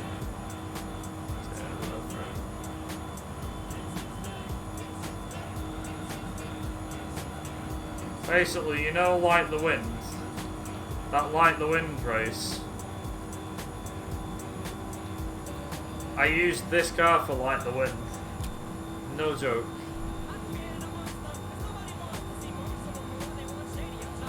I think I lopped the AI about, I don't know, 4 times that race.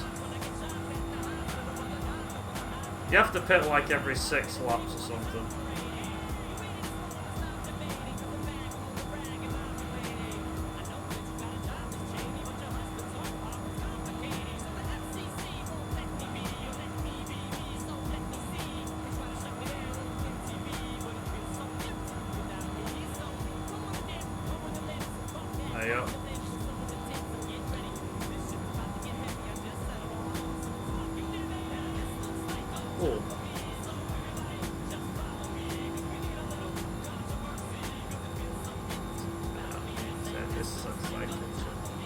If I let it stretch its legs further than 437, it'd probably do about 450. I don't know what that is in miles an hour, it's probably like 280. Something like that.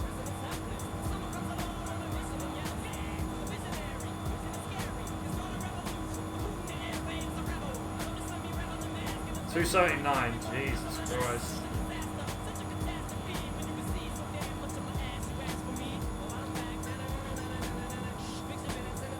There you go. 129. Less than a minute to do a lap. A minute and 30, I mean.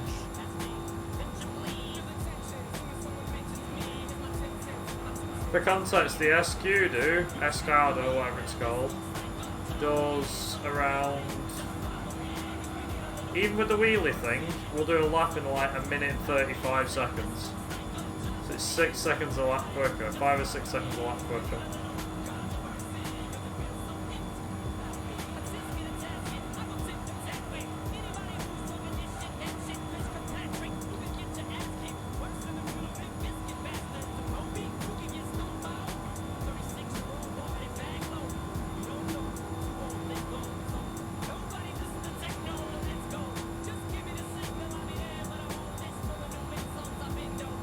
Nah, it's kilometers that, king.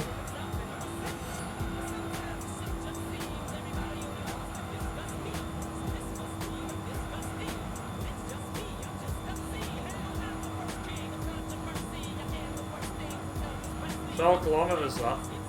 The numbers that's on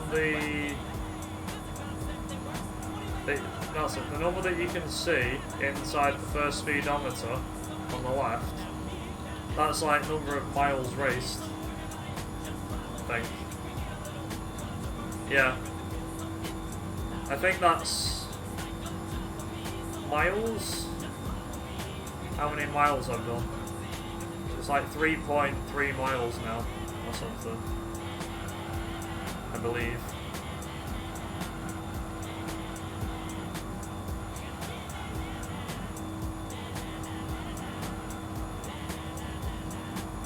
Believe it or not, no, you can't. This is the weird thing. I've tried to change the speed from kilometers to miles an hour. But the thing is with the power release is on the power release you could only get in kilometers, whereas if you play North American release you get miles an hour. So I'll be able to see this car in miles per hour if I play the North American release. As stupid as that sounds, that's actually the truth. Like, that's genuine. Yeah, no worries, fair road, I'll catch you in a bit. And Hill finishes second again. Nice. Jeremy Quay.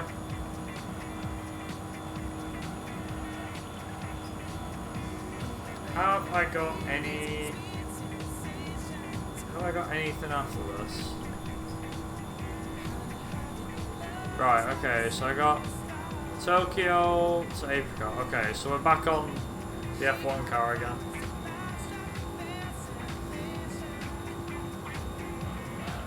Zero requirements for great songs.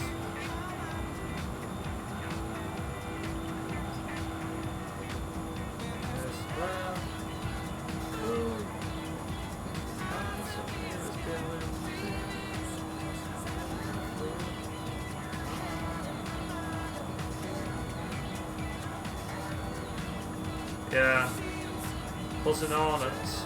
Remember that? That's something I definitely remember from my childhood. Seeing the cars with buzzing hornets on them. I used to think it was a great idea. I didn't realise that that was cheeky sign for. That was what they replaced Benson Hedges with in the races that weren't allowing cigarette sponsors. That's what the buzzing hornets, spit and hisses. They replaced Benson Hedges, which was the cigarette sponsor. Clever. I'll give them that. Very good though.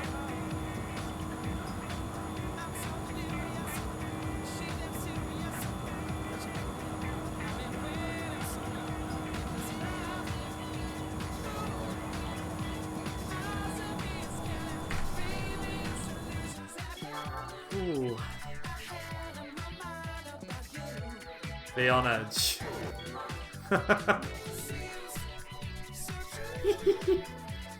Oh, done with that one. I know, yeah. Be on edge. Catch you in a bit. Fair rod. Thanks for stopping by.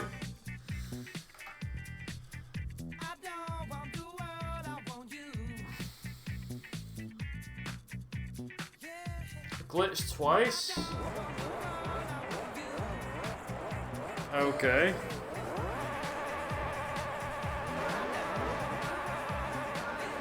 Well, maybe we can make the time up again.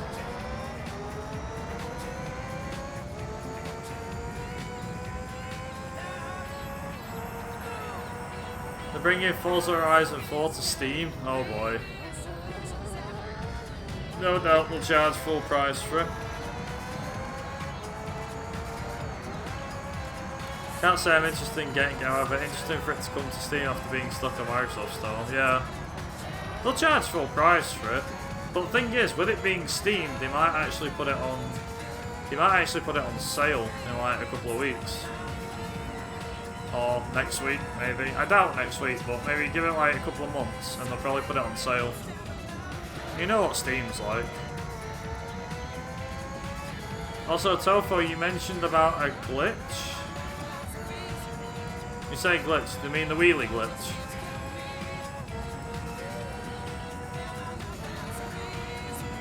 I presume that's what it means. That's weird.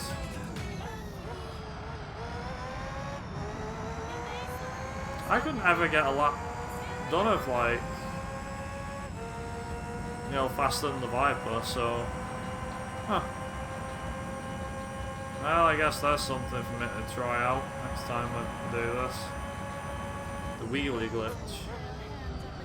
I have a car that can do it. I don't have it in my garage, but I can always get transported over.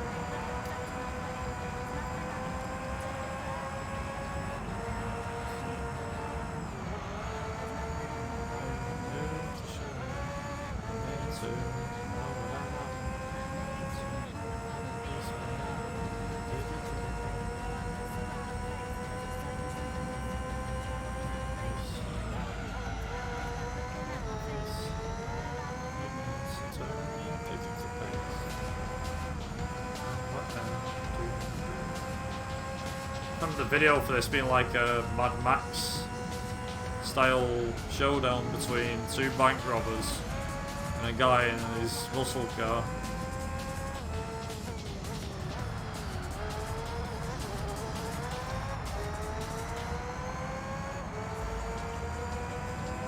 Funnily enough, they say two bank robbers. No, it was two girls had nicked a bank robber's car and then stolen it, and then police were on chase for the two girls in the car.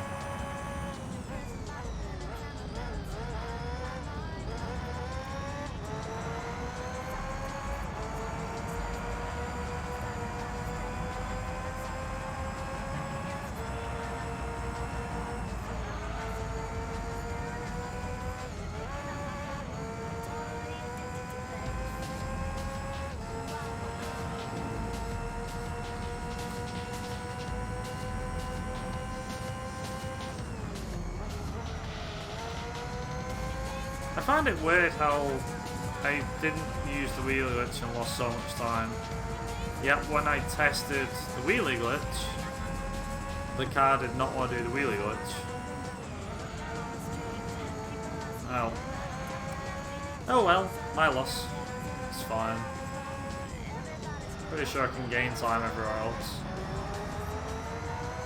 The only thing that's worrying me right now, as of right this second, like I said, is at the end of Area E. Because Area E has Côte d'Azur, aka the Monaco Grand Prix. It has an out of bounds, and I'm hoping I get it. Because if I get it, then that's like a load of time saved. So basically, the Monaco Grand Prix is supposed to take like 8 minutes, 10 minutes. But if you use the glitch, it takes you literally 2 minutes.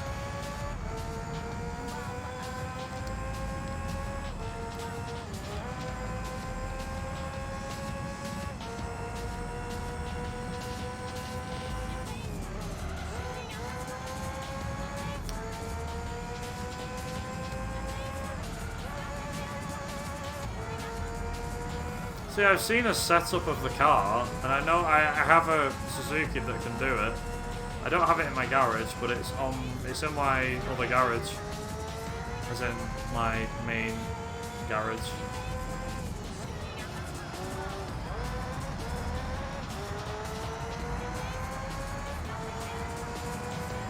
Surprised that the car hasn't needed oil, which is really weird.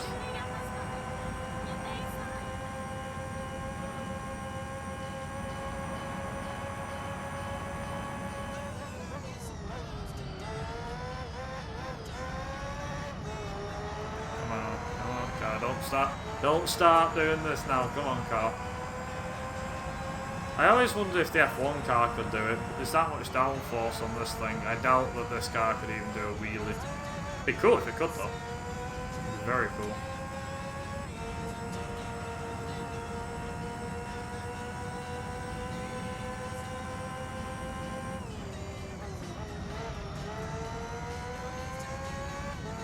Bloody hell. I keep thinking I'm doing crap lap times. I'll try not to think about any times at the moment. Just put my foot down.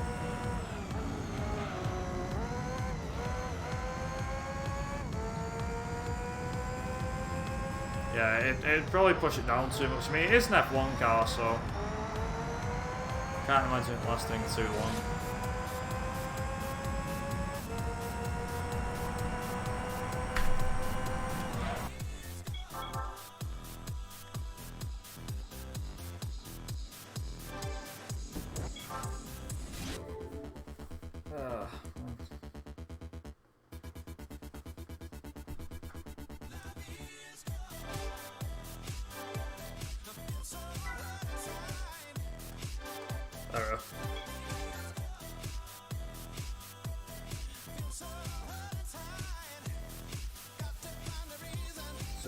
No problem.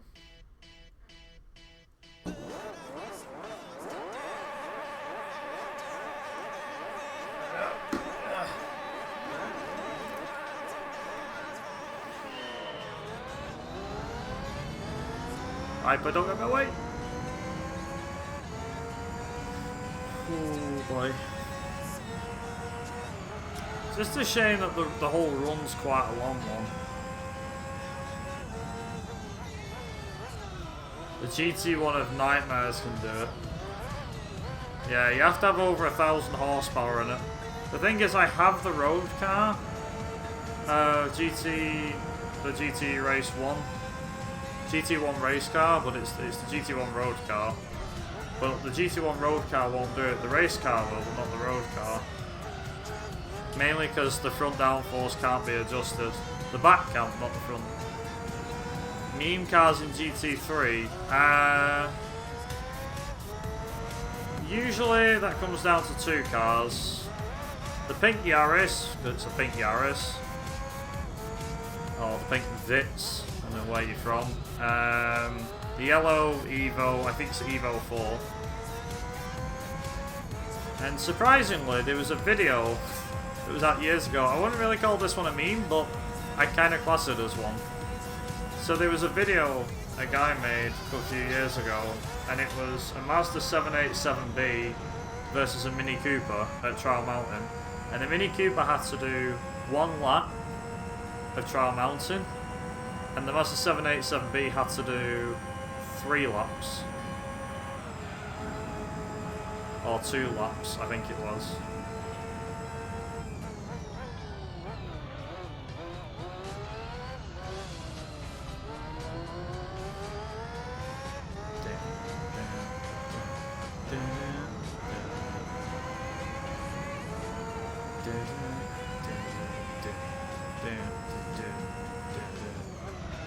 Toby might recognise this one. I don't know if Toby, you might recognise this song. Jefferson Starship with Jane.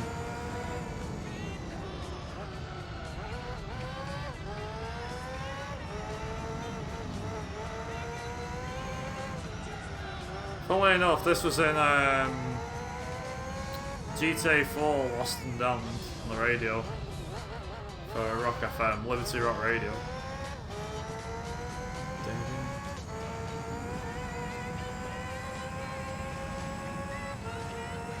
They had some pretty good songs actually. We found this out the other day, so I was like looking for rock songs and stuff.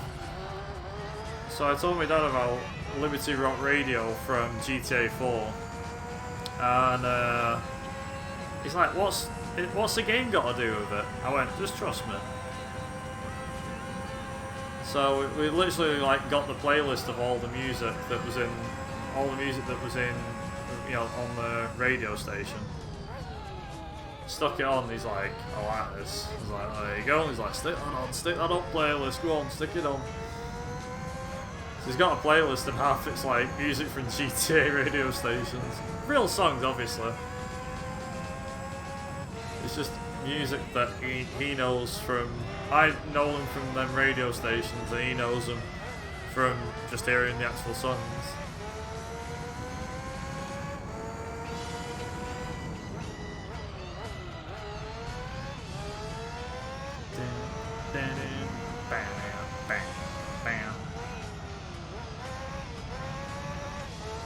Yeah, I think it was actually. It was a Mini versus a 787B. I don't know if it was a music video though. But yeah, I think it's 2 laps of Trial Mountain, and the Mini has to do 1 lap, and the 787B has to do 2.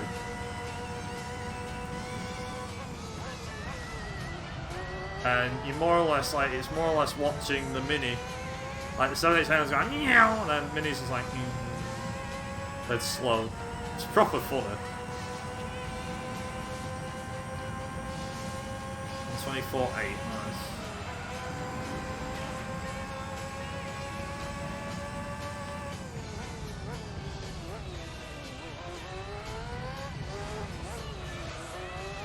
So, Tofu, if you're there, any idea about a best lap for this circuit? Just out of curiosity.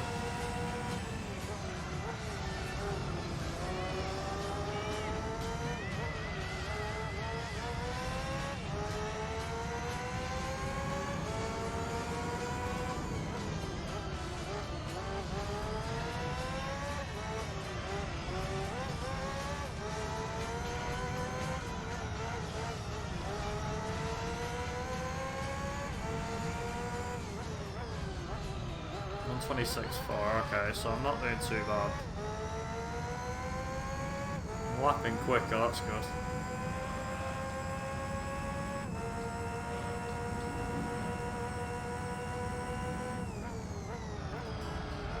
Just waiting for Soft now to come along and smash us out of the water. Those that don't know who Soft is, so Soft is the... I want to put it as a pretty quick guy at GTA. Gran Turismo 3.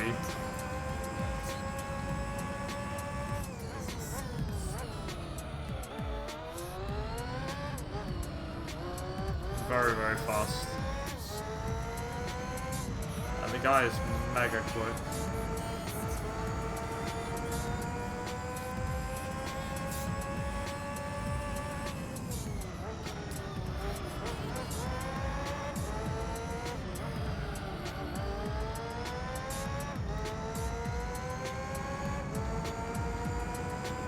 Honestly, the F1 car is just awesome to drive. This thing's just amazing to drive. It really is amazing to drive. Absolutely love it.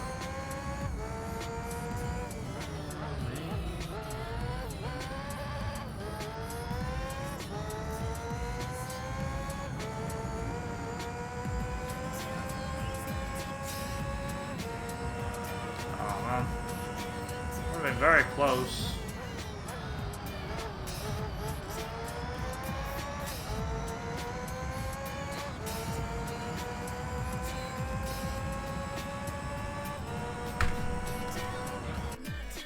Yes.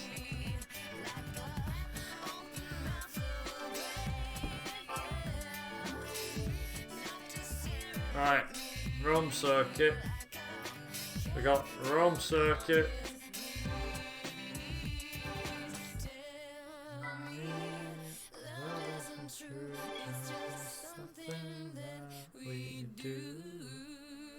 Nice.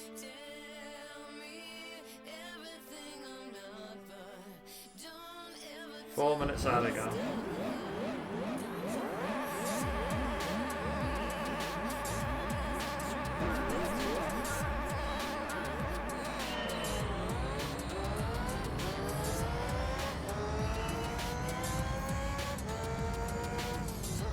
This will probably be the only run I'm doing of this, by the way, so I better make it count.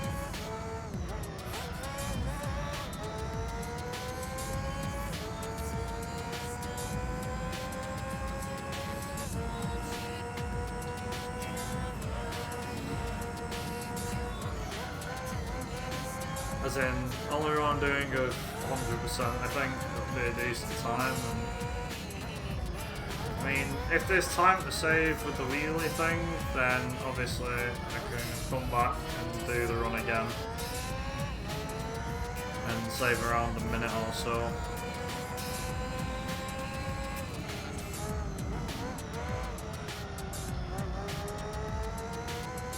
Just using the wheelie glitch.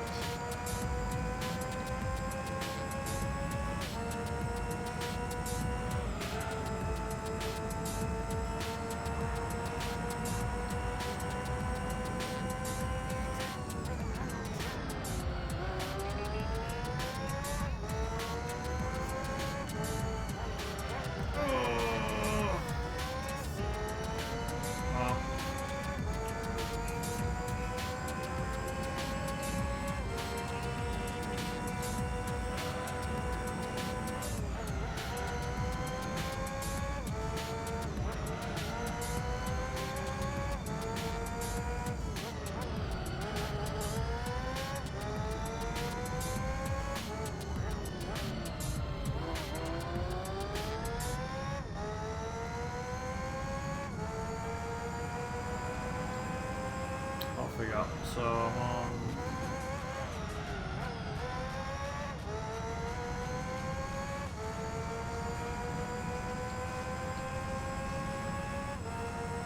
I passed 2 hours.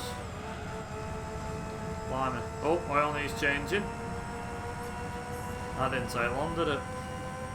2 hours of racing, I would have thought it needed changing.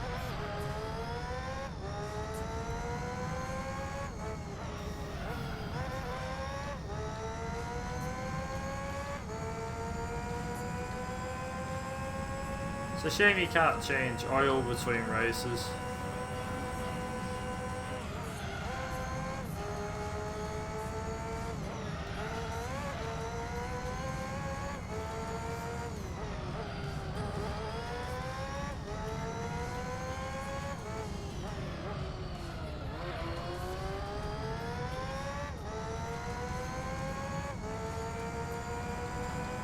Yeah, so we've got what, like,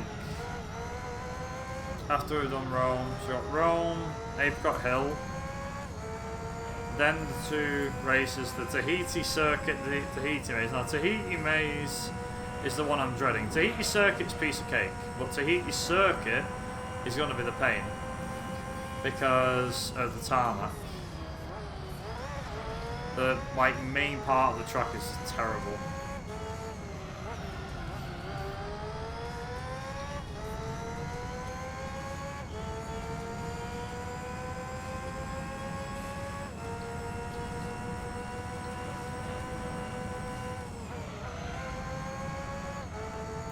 I know I'm going to need to be quicker on the Super Special Stage Route 11.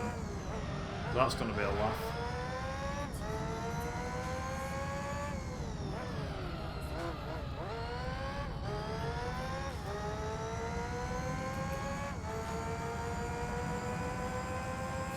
So aside from the obvious for me driving, anybody got anything they want to talk about? I mean, if it keeps my mind off this and I just drive, it's fine. How's people's days been? They've been alright? Hopefully they have. Might all be stuck in lockdown, but hopefully people are making the best of a bad situation.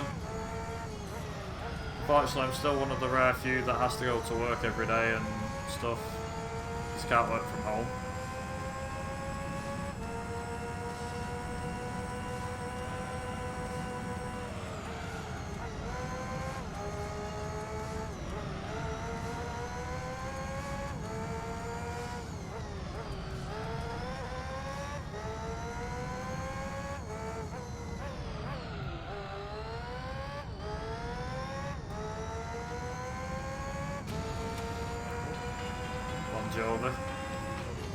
Bon Jovi.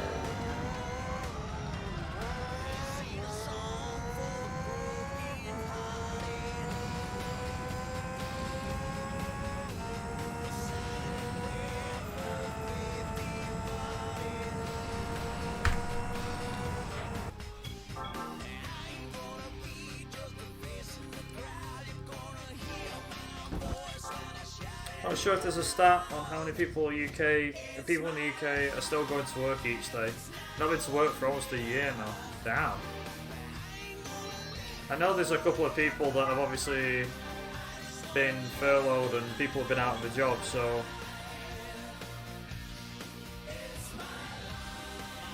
I don't really know. I mean, the thing is, because there's a lot of people that have been employed by the NHS and stuff, you know, that sort of thing. I don't know. It all depends.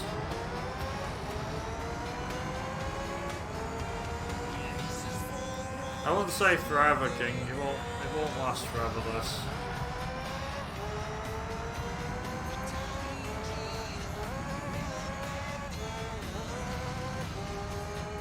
And if there's anybody to blame, it's the government. In this country anyway. In the UK it's the government. I can't really speak for other countries. Some of the other countries have got their own problems.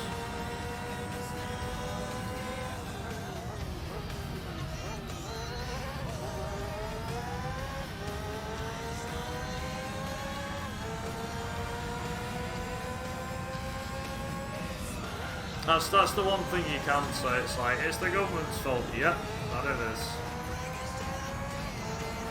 It's kind of harsh to point the finger at the government and say it's all their fault, but it's true.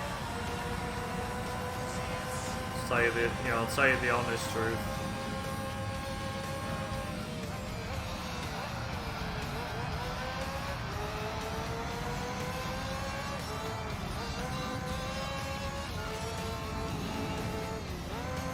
Ah, getcha. So a lot of people are going to go back to work when it's safe to do so. And if the proper, restrictions are put in place and things. But, yeah, I know what you mean. Because some people will be so used to working from home and everything, they'll be like, oh, I quite like working from home. I'd like to do my job from home, but the problem is with that is that it just can't be done. That's the problem. There's a few people that I know whose jobs could be done from home. But everyone that works with us, none of them can work from home. I mean, a couple of jobs that you can't do from home. You can't be a pizza boy working from home. I know that. Like I used to be. I couldn't be a pizza boy and work from home. Just fly pizza boxes via drones. That's probably the alternative to that one. Drone delivery.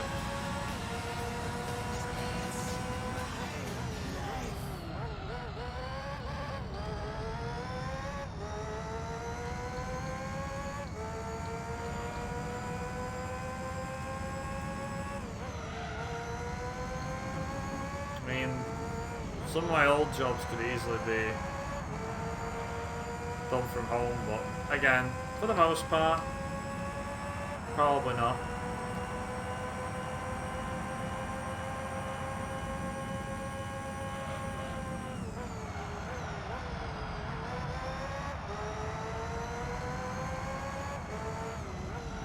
Yeah. Exactly. A lot of it does hinge on what sort of job you do.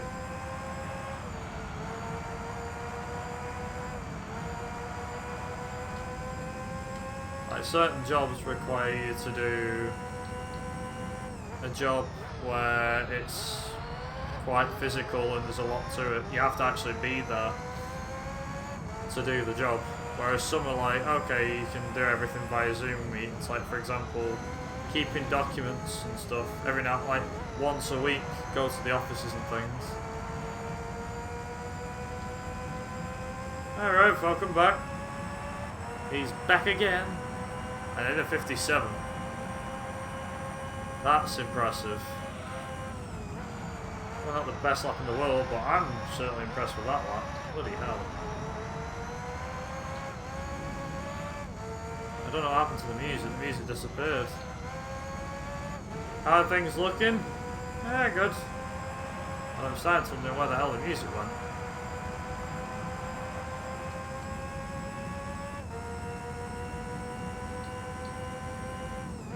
My music has disappeared. Where the hell's that gone?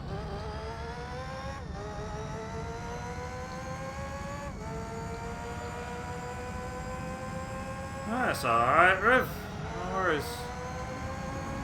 Funnily enough, Tofu's been keeping me up to date on where I are time-wise. We're about to have another...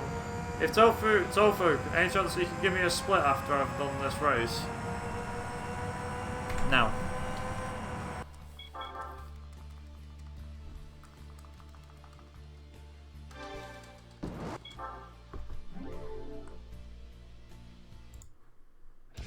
There we are.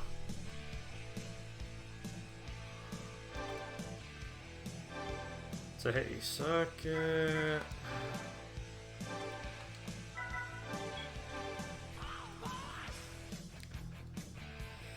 $440. Oh man. Go.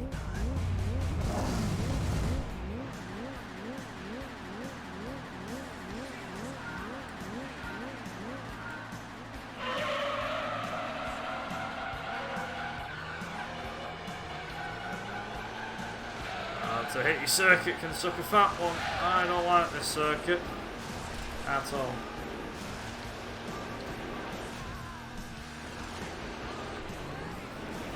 Oh, well. Just the two sausages.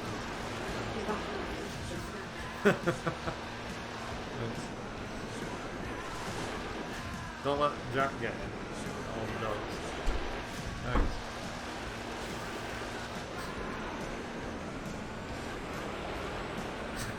Yikes.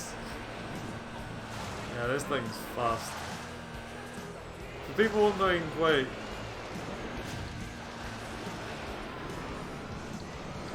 No, it's how the car is, bro. Don't worry about it. Did I hear Jack's name? Yes, you did. I mentioned his name. I was like, don't let Jack see them sausages. Oh my days. Tahiti circuit. I've got Tahiti maze afterwards. Oh. He's visible on camera. He probably was visible on camera.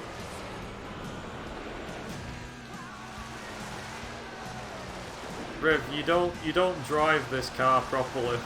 Everyone knows this by now. You just wall ride and just put your foot down and hope for the best. That's the idea.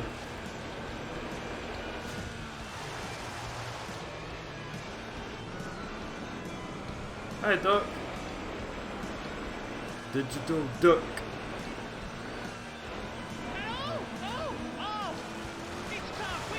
In that case, you want the Bombay duck. No, duck. Duck, the duck with it. Oh, I see. Oh, he's a little joke. Very funny. Oh boy. You incompetent flatfoot.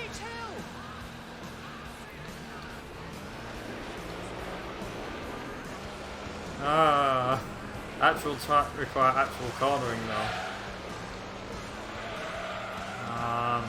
Screw this car. Seriously, this car and this track. I absolutely hate that. I don't like Tahiti Circuit and I don't like Tahiti Maze. And the worst thing is both of them are back to back. Like in this one, it's the back to back. So I've got literally this race to do, and then Tahiti Maze to do, and then once we've done Tahiti Maze, I'll be happy. Because Tahiti Maze is awful. It's like a minute and a half for a circuit. Minute and a half per lap.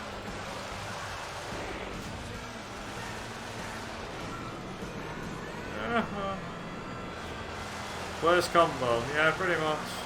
So, sorry Zara, bye bye. Oh, hang on, wait, I got an idea. Yes! Idea was good.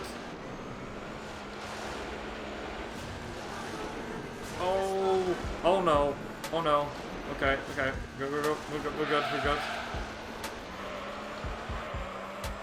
He actually, wait, Jack actually appeared on stream once? I don't remember that.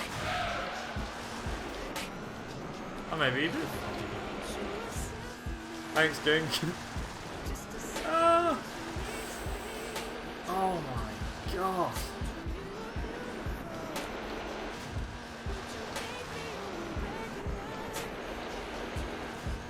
I don't remember him being on stream.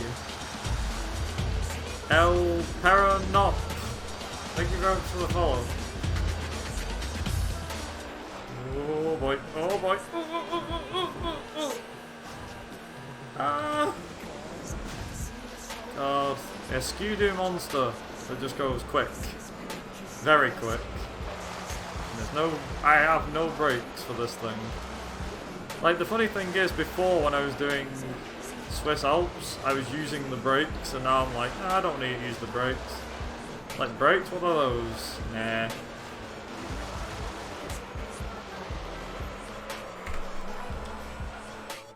So.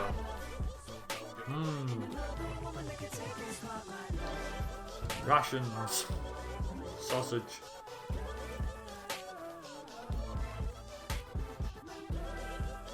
Oh, damn.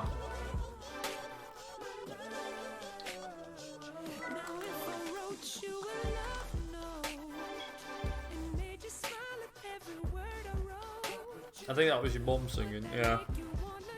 Yeah, El Perro Nop. Fair enough. The brakes on the Escada are a suggestion, not an effective means of stopping. Yeah, exactly.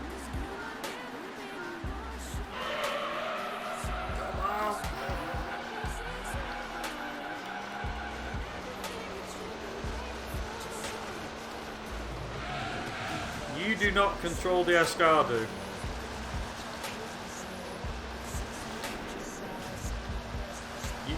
You do not control the Escada controls you. 4 laps of this thing. Oh my, giddy up. Oh god. This one's literally just called Wall Riding Maze. Might as well be. Yeah, she did. Friggin' nuts! Oh my god! Woo-hoo-hoo. Oh man. Right, I've already done like most of the track already, like for a lap, and he's only just getting halfway around. That's how fast this freaking car is. It's like, oh yeah, just do that. So the idea is to try and do sub 130 laps if possible. But I can't ever do this. This is the worst bit by a long shot. There you go. It's not possible on the first lap, but it is possible for lap 2 onwards, just to do sub 130. Yeah, this is where wall riding really comes in useful now. The entirety of this circuit is just wall riding. Yeah, you can't spin out, can't afford to. You need to be in the right gear as well. Like, if I had it in any higher gear, the turbo wouldn't be able to activate properly. As in, just give me power. Because it's like, yay, power! No power, okay. You can use the gears to slow you down. As well. But it doesn't do much. There you go. Whoa. Just need to not spin out. Oh god. Yeah, in terms of context for how much... In terms of how much power this thing's got, by the way, it's got 1700 odd horsepower. Originally it's 900. It's 900 by default, but this is 1700 brake. My Viper is 1100. Pretty much, yeah. That's what it is. This is the reason why this is the thing. Also, we're only just on lap 3.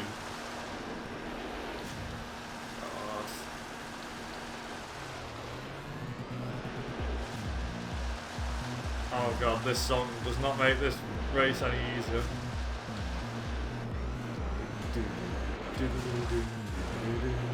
Oh no. No. Come on, car.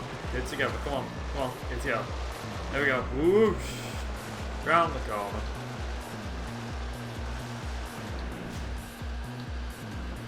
I'm trying not to, Riv. It's bloody difficult. Ah! God. Ah. Come on. Get my satisfaction.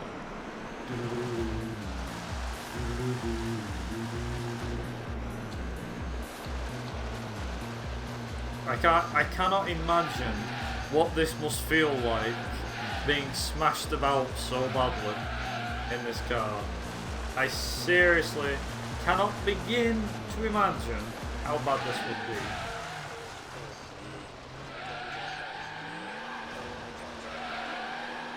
That was an awful lot. Oh my god. Whoa. Well, whatever. Yeah, dizziness, yeah, that's the one. I know. Can't imagine that being very pleasant, neither, yeah. Constant dizziness and vomiting. Oh, also, here's our opponent, the Subaru, it's here. Bye! We just lapped him. 4 laps. Woohoo! Easy. Oh boy.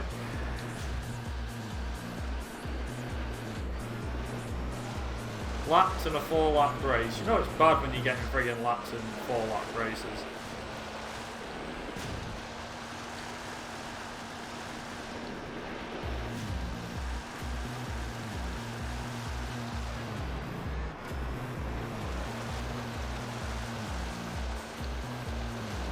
Right, okay. Come on. Come on, car. Come on. Oh, no, no, no, no. Come on, come on, come on. Come on. Come on. Oh my god.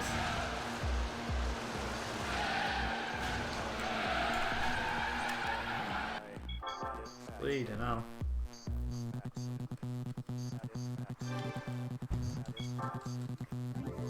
Thank God for that, that's done. I know, yeah.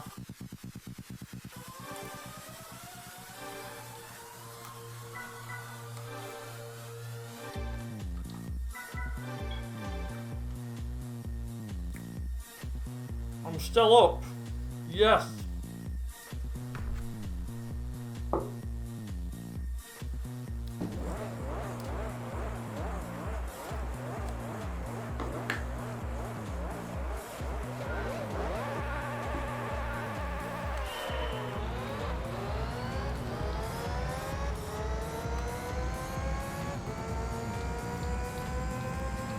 The worst thing is that we've got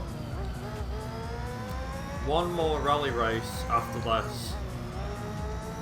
One more rally race, I mean, and it's the last race in the run. So what we've got to do last is Tahiti Maze. Tahiti Maze 2, I think it's called.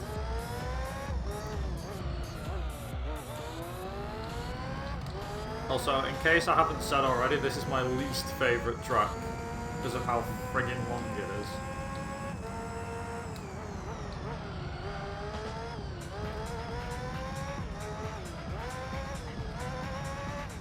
It's so long, it's ridiculous.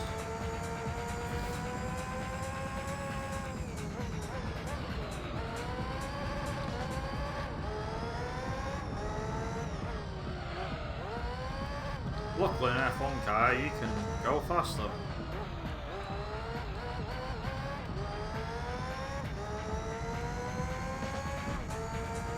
I've got about half an hour yet.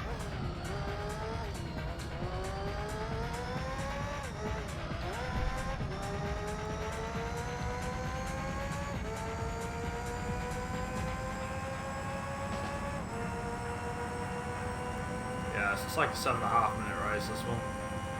Minute and a half a lap. About the same as, what's it called? Gran Valley Speedway.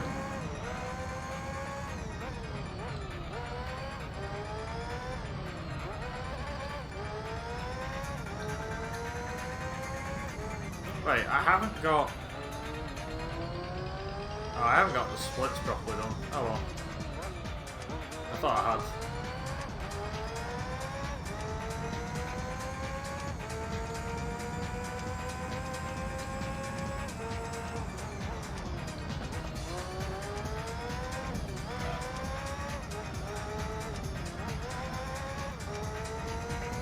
I don't think I'm going to catch these guys in 5 laps.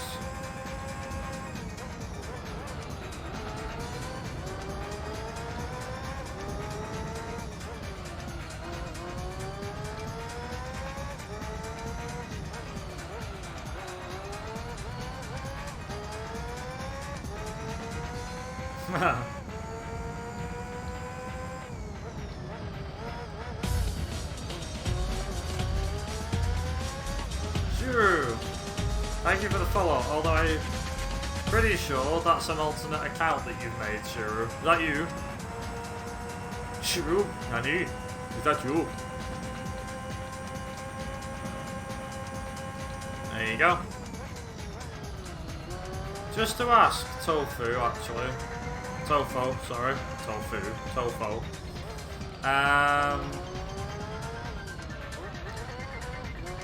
Am I doing the same races as him? Like, in the same order and everything? Or am I doing it in different race order? Probably doing it in a different race order. Currently, yeah, okay. My last race is Tahiti Maze. So if his last race is Tahiti Maze, then that's good. That's the only change I've got that I've made to this route.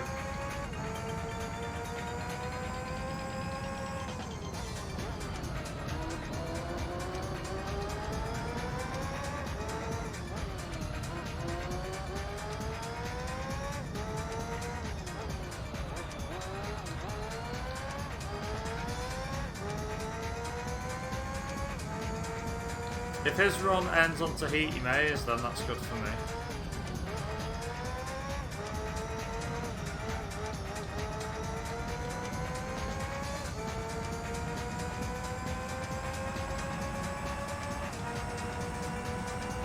Ends on Tahiti Maze, yeah. Okay, so we're pretty much following the same route the whole way through.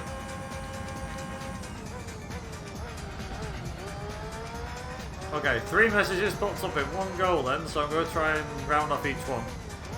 So how did it go with the championship exploit? I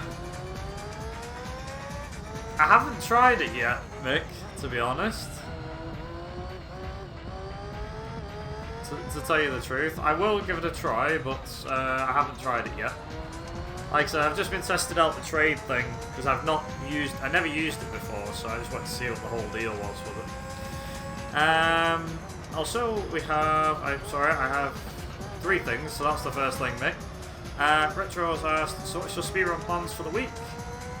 Well, currently my next stream is planned for Friday. The reason why it's not planned for this week, or sometime this week, is because I've actually got 2 meetings on 2 different days, and there's also a podcast thing that I need to attend to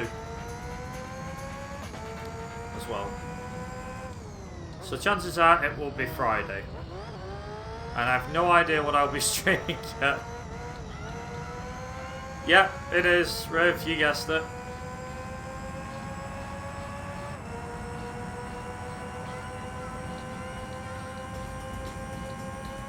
That's the plan of action.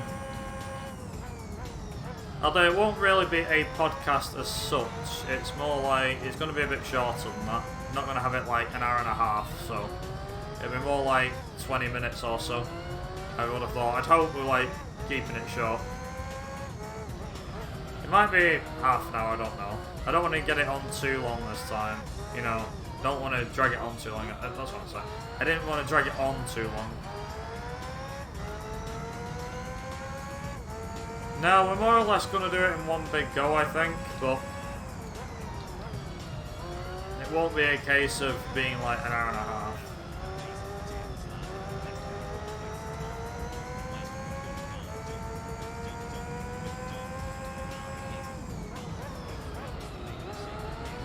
What about my question? What was your question? Oh, planning on doing everything the same. Well, I hope that I'm doing everything the same as him. I changed my route because I saw Adey's route was different for arcade, so that's why I changed mine. Originally I was just going to do every race like individually, just in order.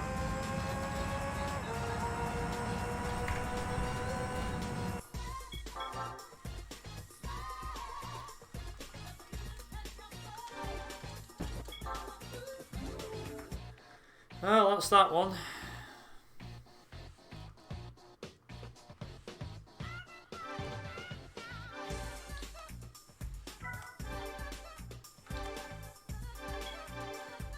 I need to change some of my split names, because that says Deep Forest Raceway and that says Tokyo R246, but it's actually in the reverse.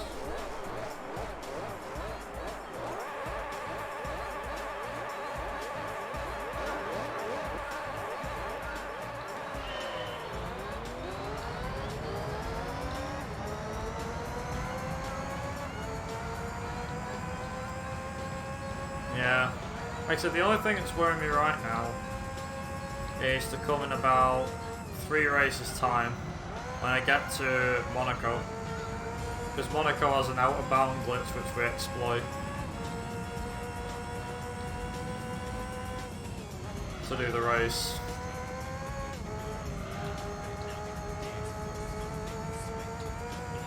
So So I'm hoping I get it. If I get it, then I'll be very happy. I'm like, yay! I got it. It's a shame there's no out of bounds for any of the other races, otherwise. Was Adey's run a long time ago? Yeah, pretty much. He missed the out of bounds, from what I remember. Yeah, so it was like 5 years ago, nearly. I was getting on to 5 years ago. Track evolution? Nah, not really. It's about 4.5 years since Adey did his run. He actually did it as well. One of the things worth noting is he did it as part of a game 100% run that he did in like individual bits. So he did a game hundo run, which was everything 100%. As far as I know, he's the only guy to have done a game hundo run. I don't know how long the total run was. I think it was like 72 hours. Or more than that, actually. Quite a few hours. Because you've got to win Gold Cup and everything.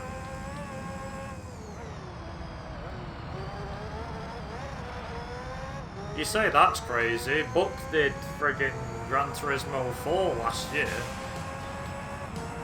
He did Gran Turismo 4 100% last year, and that was 217 hours or something daft. Or 231 hours, I don't know. 200 odd hours. Because he was streaming for 2 weeks straight.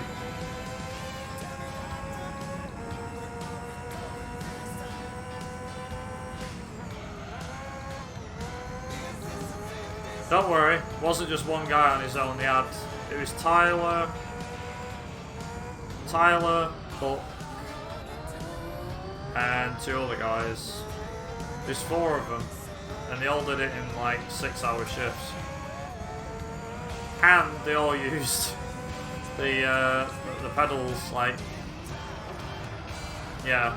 They all used the steering wheel and pedals for the entire run, so it wasn't done on a controller, it was all done via a wheel, which was amazing. So like, game 100% on that is not just all of the leagues that you do. It's like the 90s stuff, and all sorts.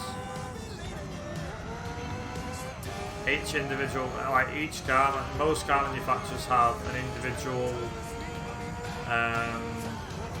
yeah, most car manufacturers have a cup race or something. The thing is as well is that you can do races in B-Spec mode, which is basically where you get a driver to drive for you. They did the entire thing in A-Spec, which is where you drive yourself. That's what makes it more impressive. Like, if they did Hundo with B-Spec, I don't think it would have seemed as impressive, but because of the fact that they drove the entire thing, it makes it seem a lot more impressive. I was definitely shocked. I forget who it was, but somebody had sent me a link to it, and it's like, this guy's doing Gran Turismo 4 Honda, and I was like, what? I think it might have been Mick or Joseph, one of the guys, sent me a link to it saying, dude, check this guy out, he's going for doing GT4 Honda. I was like, no way. So yeah, and I kept watching him, like, I get home from work and I watch him for a few hours, and if I did stream, I'd host him afterwards, most of the time. And he's still like looking at games to root and stuff like that I want.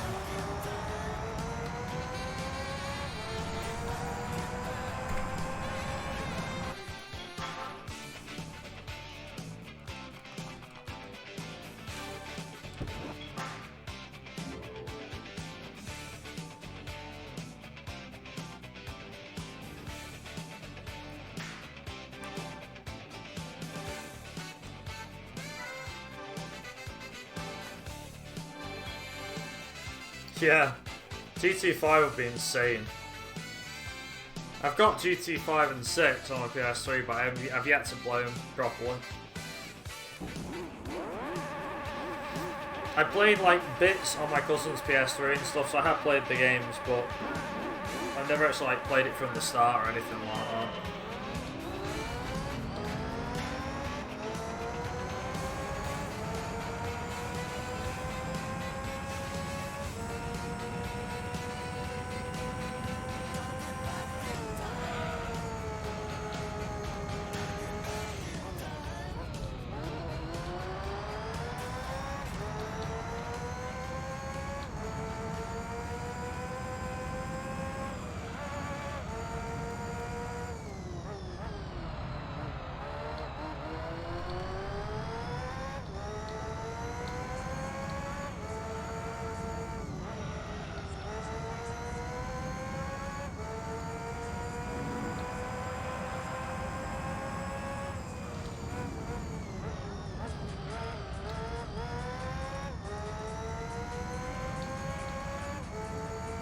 6 is busted in a career progression.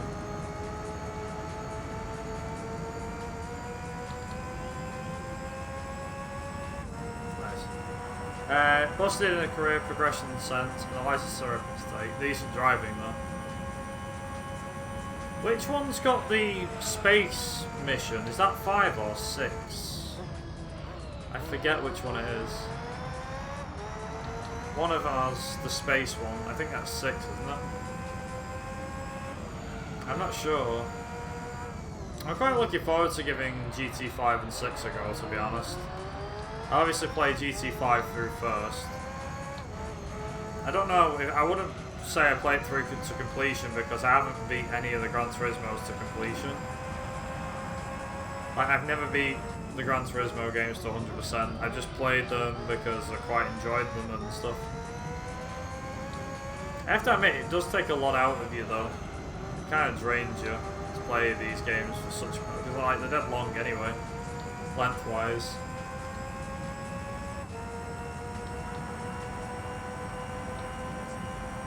It's the only problem with them, they just take quite a long time.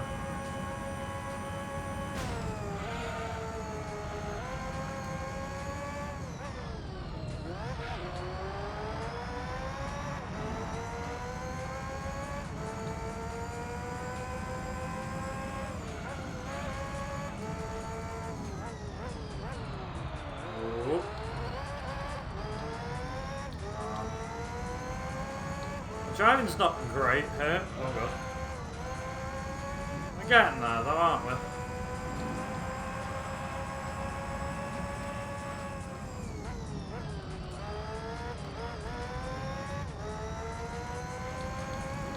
I don't like saying my driving's really good because, like I said, I want to make sure that I get the out of bounds thing for Monaco. That'd be great if I couldn't get that.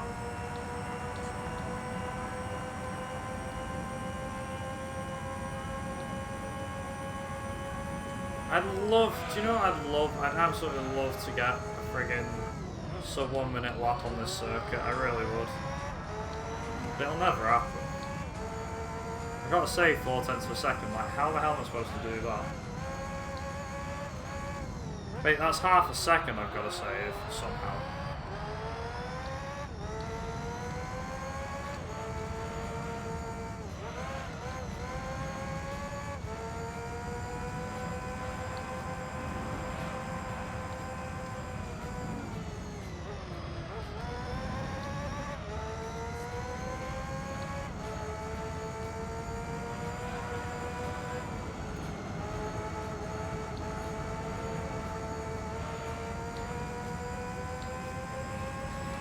Yes, there it is.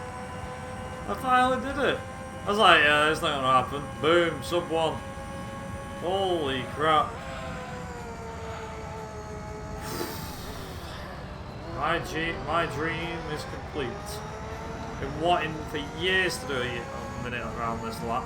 A minute, less than a minute for a lap of this thing.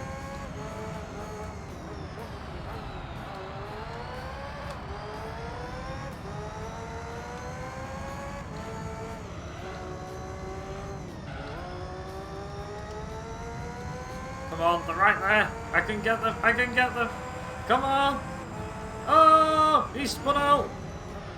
He spun out. He spun. He has spun. Okay, come on, come on, come on, come on, come on, come on, come on, come on, come on, come on. There we go.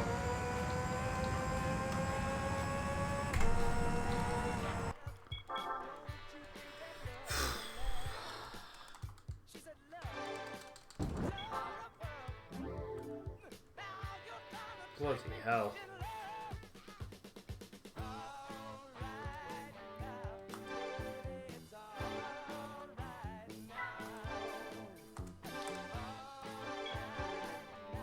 Yeah, no worries. God. 14 seconds up. Alright, Seattle number 2. Let's judge it by yourself. Yeah, I probably will.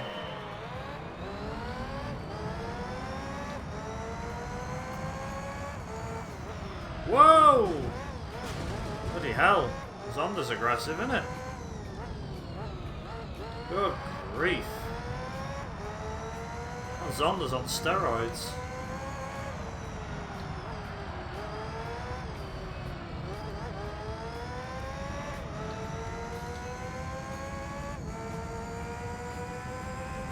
Didn't expect that, to be honest. That kind of came out of nowhere. That caught me off guard, that. Truth be told. Be alright, we'll win.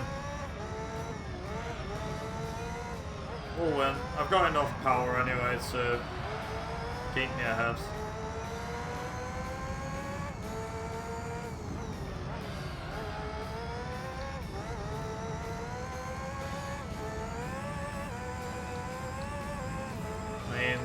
There you go. Told you we were enough ahead.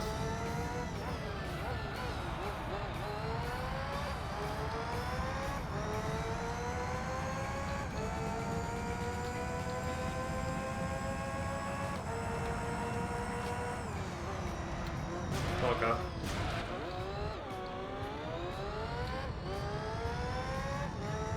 I got my cornering for that so wrong. I thought I knew where the corner was. This place looks familiar, I know. It's Seattle, but the other way around.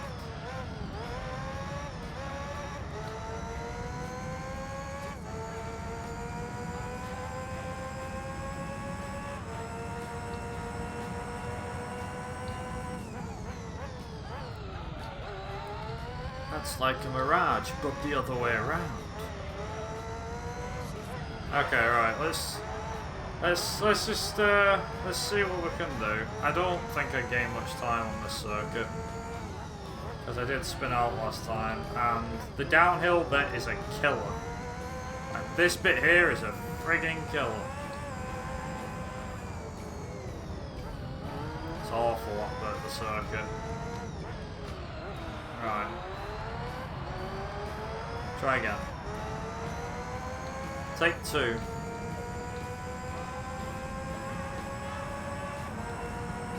Alright, slow down. There we go. And through. Yes, there we go. Satisfying when you get it properly. Oh boy, that's not good. No, don't screw it up now. Come on.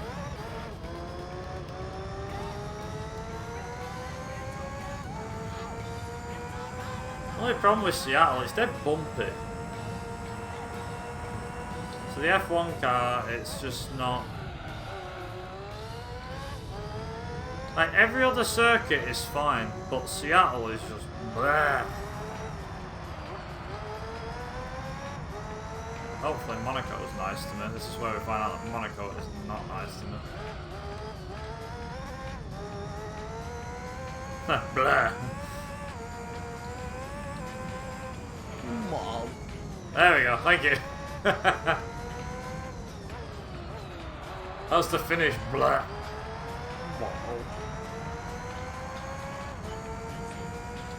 Okay, 112. Is that what we're gonna do? Yeah, 112. Okay, that's better than 115 we did. I'm not consistent with this track, so I'm gonna lose time on that one.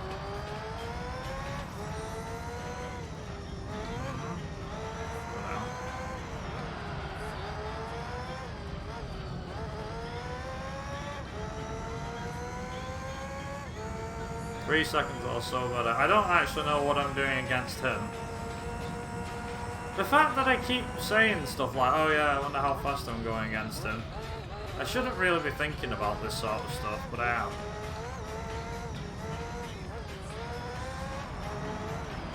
It's like, it's a run that I shouldn't really care about, but here we go.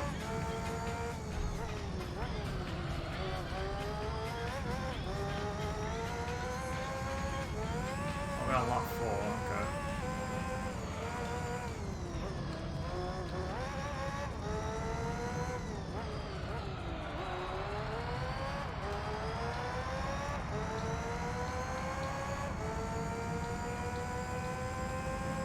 Okay, still on 12, that's good.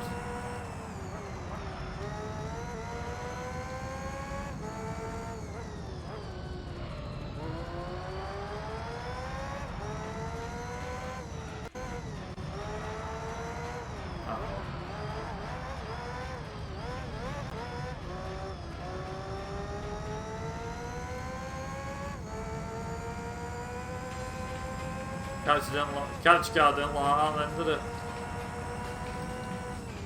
Uh-oh.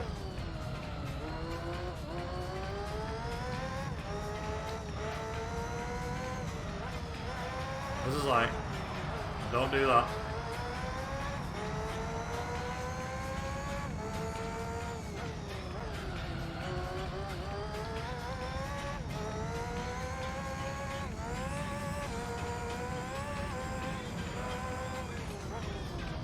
Sounds desynced. That's just great.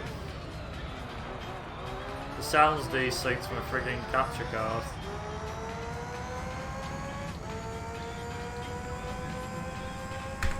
So anyone trying to be a smart ass going, oh, please don't.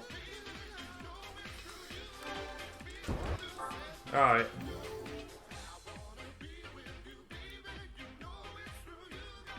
The fact that it desyncs that, oops.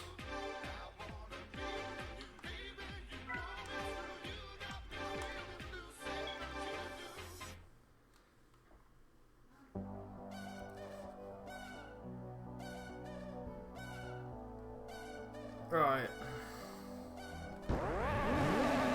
Out of bounds time. Hopefully.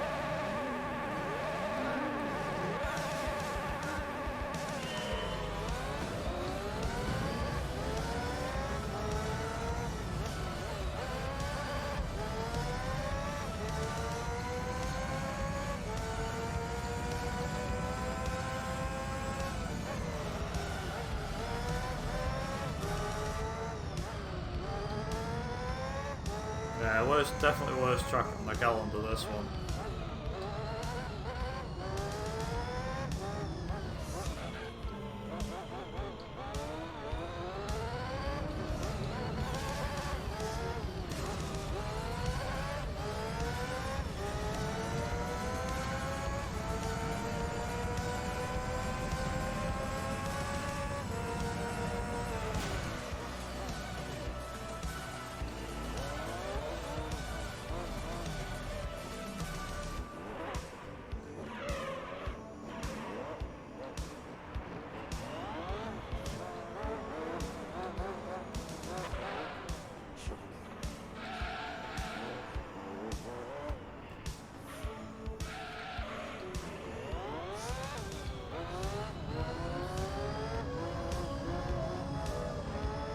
There we go.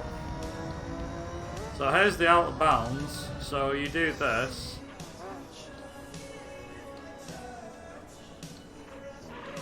So you go there like that. And then go through this wall. And then go dead close to the map like this. And then you got a lap. And you turn around. You go back. And you do this again. And this is how you do a lap. Like, no joke. This is actually legit.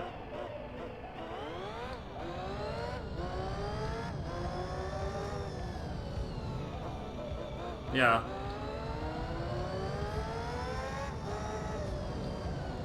I got pretty lucky with that. That was good.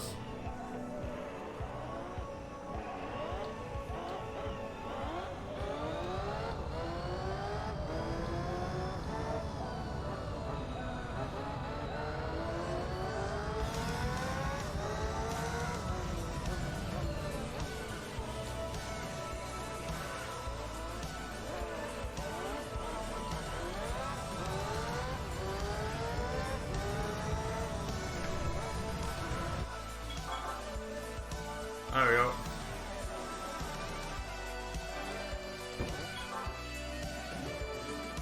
There you go.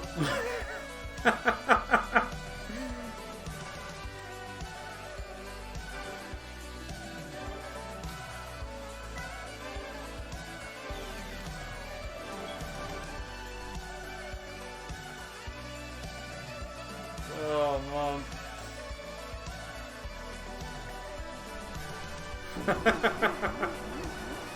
Right. 5 races to go.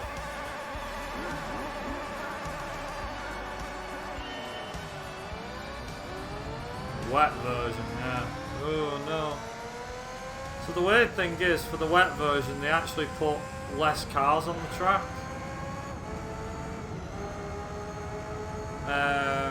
So there's actually only 4 cars, including yours, instead of 6. It's kind of funny. So a bit of Michael Jackson.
Car still handles well, even in the wet. CG on the outbounds, like, I'm quite happy I got that first try, because that was where the time save is.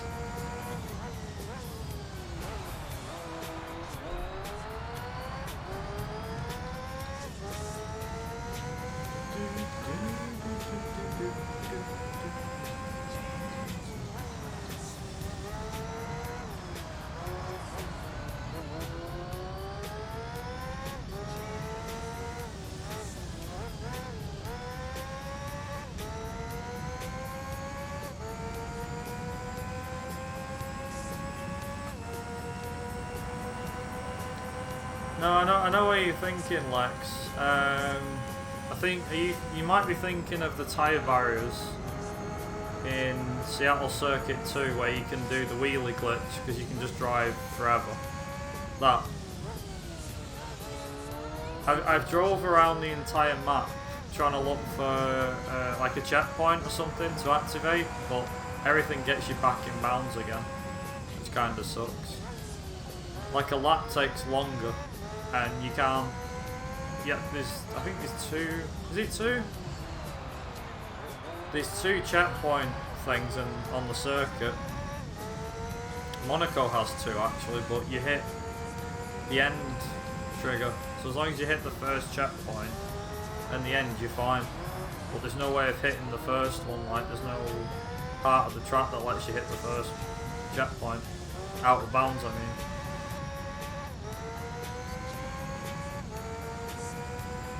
If there was, then I'd definitely like to use that, but I think a lot of people would. But unfortunately, it isn't a thing. That's a shame.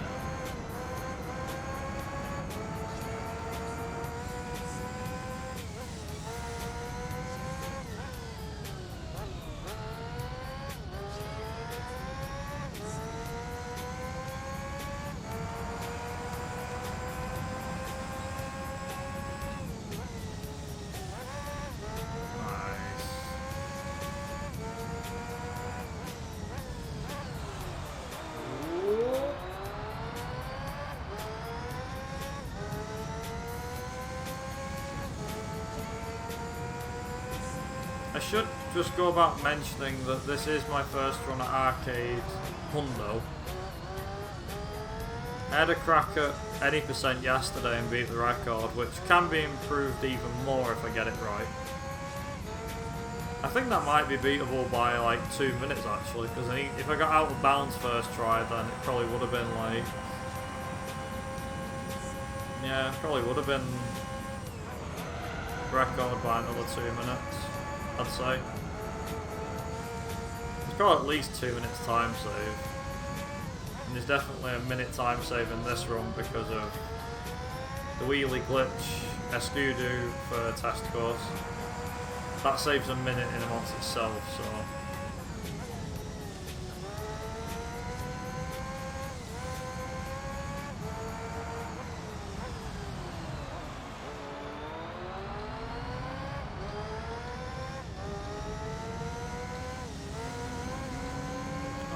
Bye, Viper. Bye, Viper.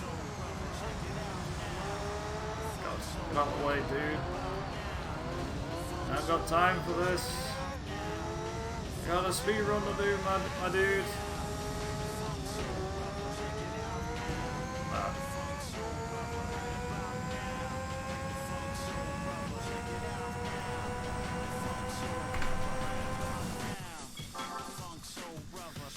Ooh.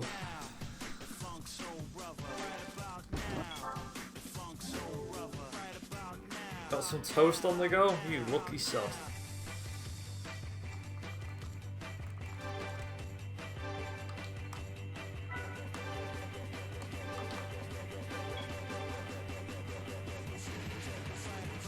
Yeah.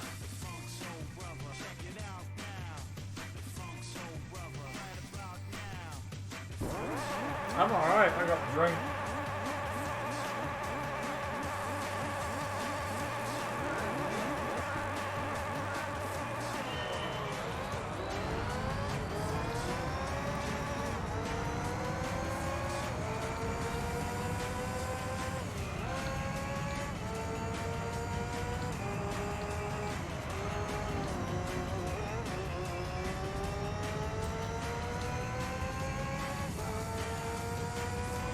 So I've only got, what, 3 races? No, 4 races to do.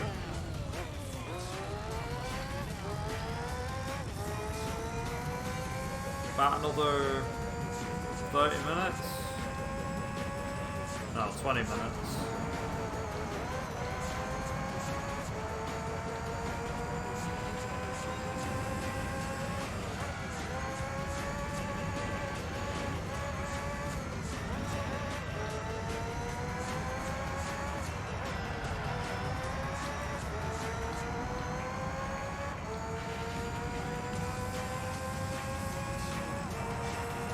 Hour mark, we've reached it.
Luckily I've got 2, say 2. The races should be fairly straightforward, I should be alright. Nearly done.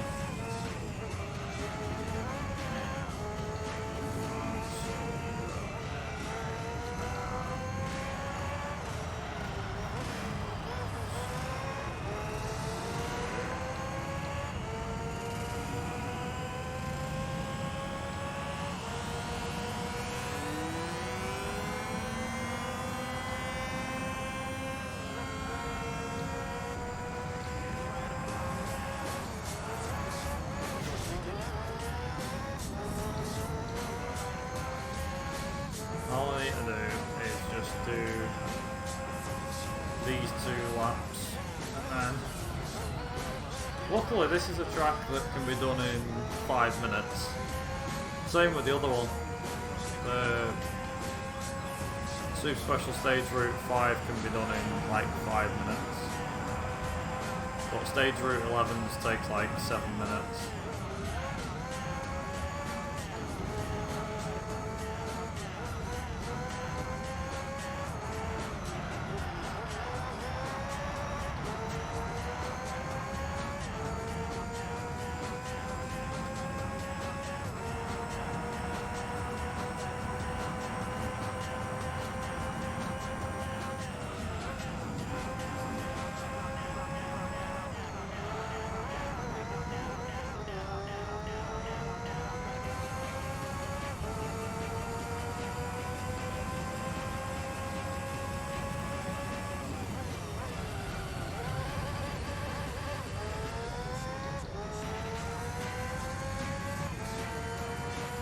Time for your tea and toast.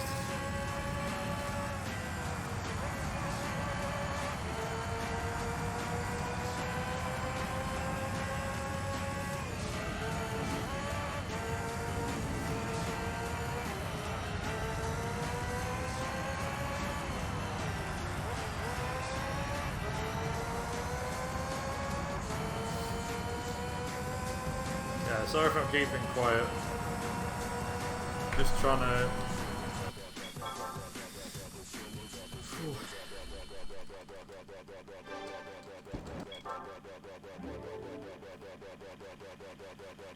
Just trying to get things done.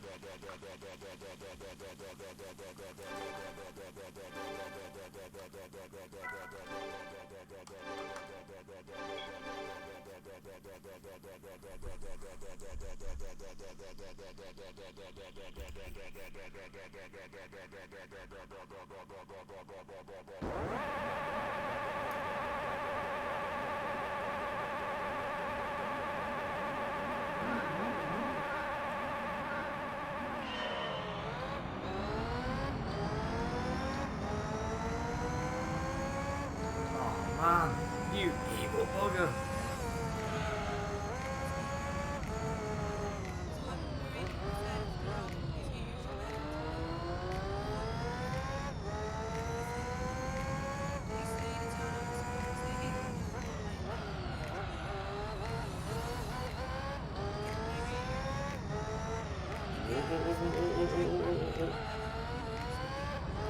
I remember this track because, funnily enough, when it comes to doing tracks that are on the hard difficulty,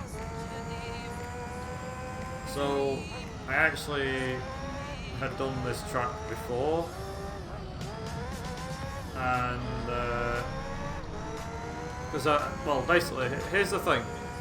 So when I'd been doing the arcade mode on this game, the one track that I'd left, or several tracks that I'd left, one of them was this one. And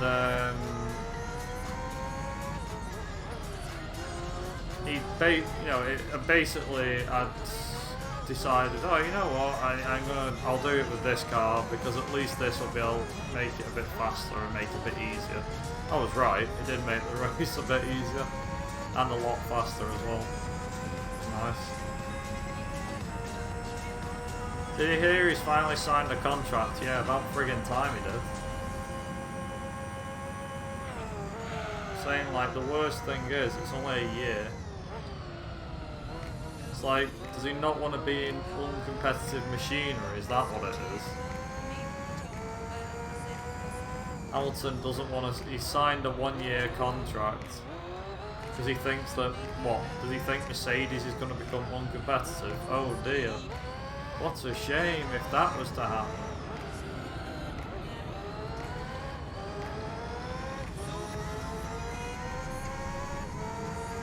I mean, the idea is that this is what the rule change is for. The rule change is to stop one team dominating.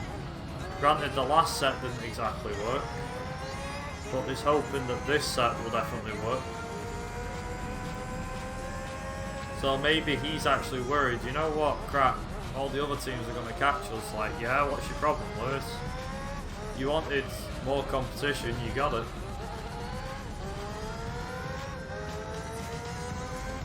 Yeah, I suppose so.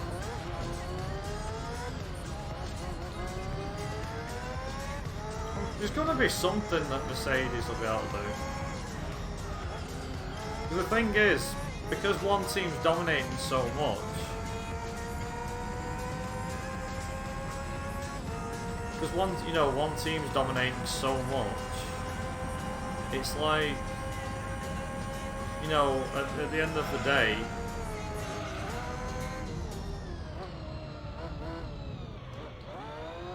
it depends. It just depends.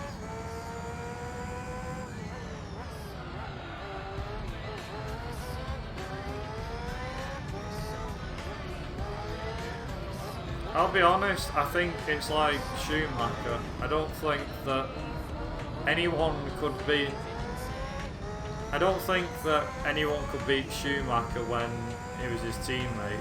If he had an off day or just wasn't on the pace, then yeah, he's vulnerable to being beat. It's Barrichello, Alonso, and a lot of others beat him. Barrichello used to drive the same car, whereas with Hamilton, he's had Rosberg as a teammate who only just beat him for the title in 2016. You know, and since then, no one's even come close to beating him. Vettel's been the closest challenger, and then recently Verstappen and Leclerc, but by that point, the championship was pretty much wrapped up. It was one of the two Merc drivers. Same with last year. I can see Verstappen and Leclerc being like a Barrichello, except I don't know. It's like, I think if you put Verstappen or Leclerc in the same car as Hamilton, they would win and they would beat him. But I don't think every single time, like every single race, he'd get beaten by them. Same with Russell. I think you'd have to have a rough day to get beat. He's like another Schumacher. Hamilton is like Schumacher. You can beat him when he's not on a good day, but when he's on a good day, there's no stopping him. Yeah, no, I'm not saying the kids haven't got any talent, you know, Verstappen and Leclerc. The guys have got plenty of it. And they've definitely got driving talent, driving skill, but I think most of the time, you know, they put up a good fight against Hamilton in his car. I would say that much. I definitely think they would put up a good fight. But you can't argue that Hamilton's, you know, Hamilton is what it is. Yeah, exactly. Hamilton's the only driver I know that's won a race in every single year of his career. Schumacher didn't even manage that. Well, technically, he did in the first stint of his career, but he shouldn't have. I'll tell you why he shouldn't have, because 2005, that's why. 2005, US Grand Prix, he shouldn't have won that race, but because he got that win through a tyre problem thing, whatever it was that caused it, Schumacher got a win. So technically he was supposed to have gone without a win. And yeah, Benjamin's right, that 2009 McLaren was dog. It was rubbish. Like, the class of the field that year was Brawn. Brawn and Red Bull, with other teams showing slight hints of potential like Force India, Williams every now and again, Toyota. McLaren and Ferrari were absolutely nowhere in 2009, I remember that. McLaren got a win with Hamilton at Hungary, and Ferrari got a win at, what's it called, Spa. So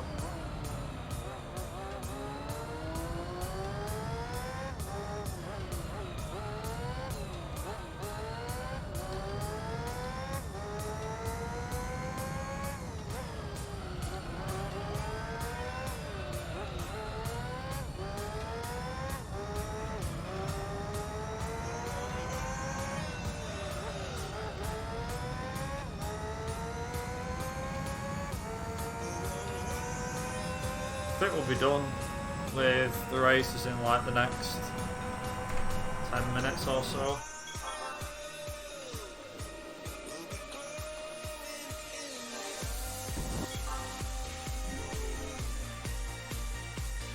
Oh man.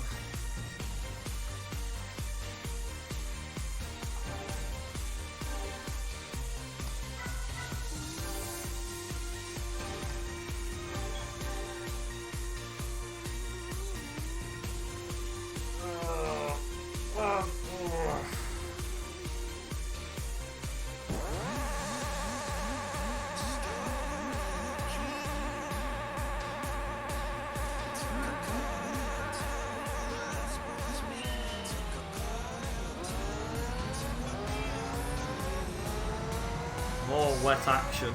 Ooh.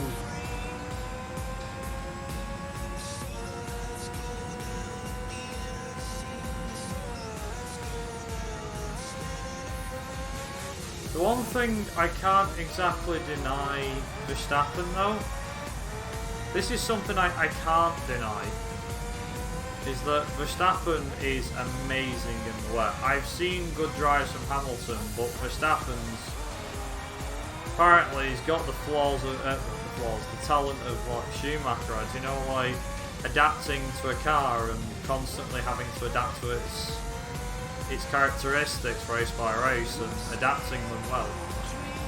I will agree with that statement. I think the race said something like that on his driving, and I was like, yeah, I think I can't disagree with that. I want to see Perez do well against Verstappen. I don't have high hopes, but I really want to see him do well. Just because he's now got the chance, he's now going to drive a top car. Not, granted, it won't be the Mercedes, but a Red Bull is a pretty good second best. Unless Mercedes drops the ball this year and Red Bull's the class of the field, then I'd hope so. But the question remains. The question remains though, that the car could actually be the problem and Verstappen's driving his way around the problem. I think this was something that that the race had said about him, is that maybe the problem isn't the driver, maybe the problem was actually the car. I was like, yeah, I guess. Because someone said if it happens that Perez is driving the car as hard as he can and can't keep up with Verstappen, clearly the car's bad, and Verstappen's driving talent is what's caused the car to get where it is. No, I don't. I don't think so either. Like, whenever it rains, you always know that Hamilton and Verstappen will put on a show, and occasionally you'll get a glimpse of other rare talents as well. So I don't think you're driving, for me, like, it's good driving a car in the dry, like bone dry, max attack. How fast can you get it? How far can you get it up the grid? But what proves a driver's talent to me is always the wet weather driving. If you're good in the wet, then you've clearly got talent. I'm not saying that to every single driver who's good in the wet, because there's some that are just crap. But like Leclerc, I didn't rate him too highly, but in like changeable conditions in qualifying, for example, in Brazil, I think it was like 3 years ago now, 2018, when he drove for Sauber, and he put it inside the top 10, I think it was. Even though it was raining, he still beat his PB by like, what, half a second or something there?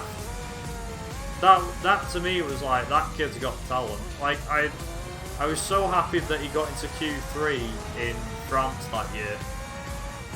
And then when he got into, I mean, he managed to up his personal best in the wet, like in wet conditions. It was, alright, it wasn't completely wet, but usually when it starts to rain, most drivers back off because there's no grip or the cars tend to slide a lot. But in his case, he was like, no, you know what, I'm going to try anyway. And he did. Way! The Viper slid then. Oh, that was a good slide from the Viper boy. Oh, that was good. That was great, actually. I'm glad I caught to see that. But yeah, it's done well. Definitely done well.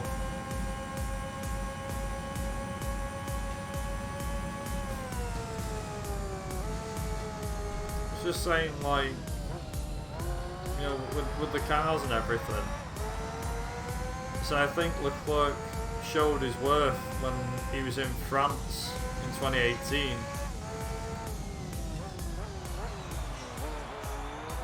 Because he got into Q3 for the first time in France, and then when he was in Brazil, when it started raining, he got the car, he beat his PB by about half a second or something, even though it was raining, because most drivers back off when it starts, it's like, oh, it's raining, I better back off.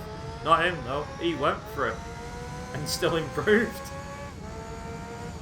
And then not long after that, the track was too wet, so he must have found like a good opportunity to do it.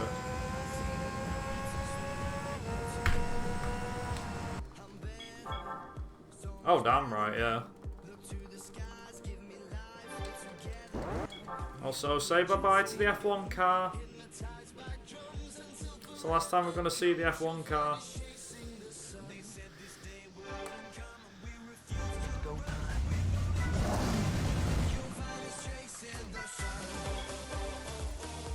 Oh, man.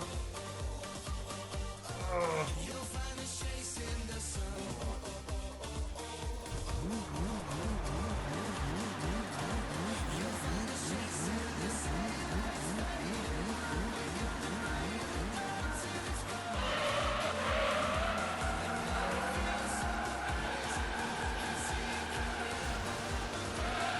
This horrible monster thing again.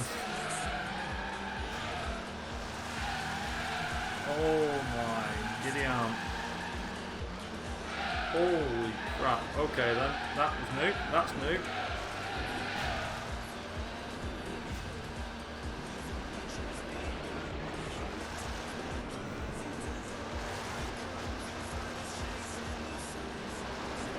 Oh man.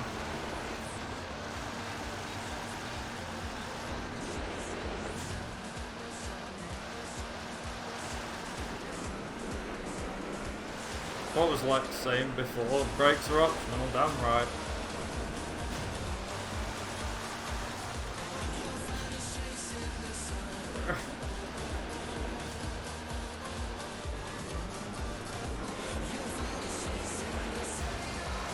Brakes are definitely not needed on this thing, I tell you.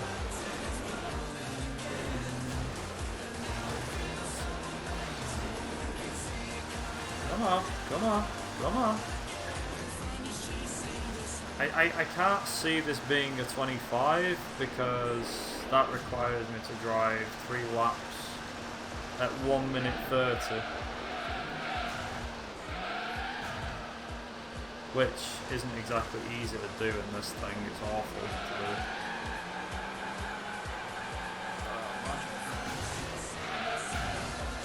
No, it just isn't possible, Rose, that's it. Bloody horrible. As soon as it gets on the friggin' tarmac, that's it, you've had it.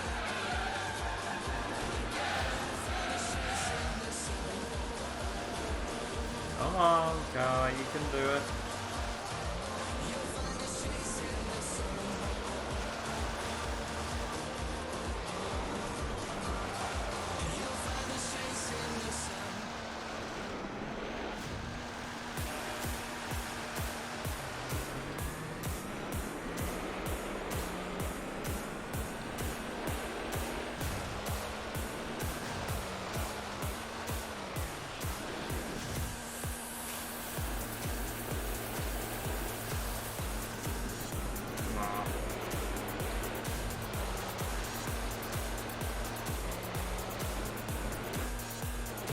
Might end up overtaking him here in 3 laps.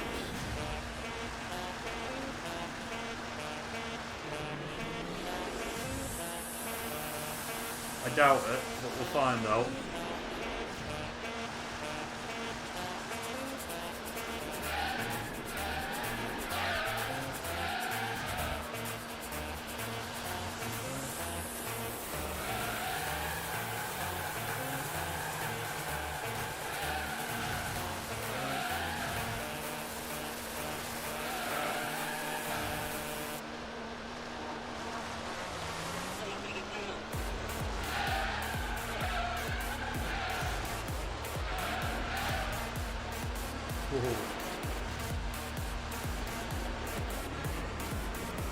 I don't know how to control this thing, I really don't.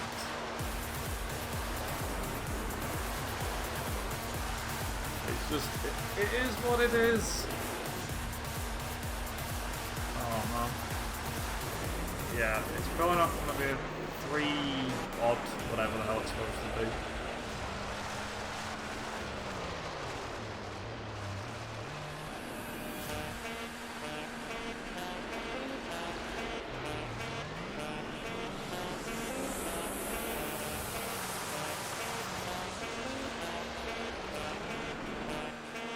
I'd like it to be a 325, but it's not gonna happen. 326 maybe. I don't know. Actually, no, it'll be a 325. Actually, no, it will be a 325. It will be a 325.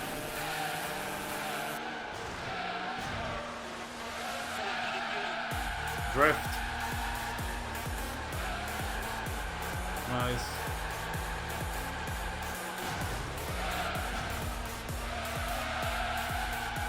God damn it.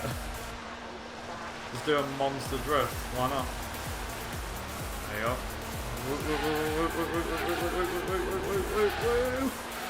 Okay, come on. Yikes. Wall ride around the corner.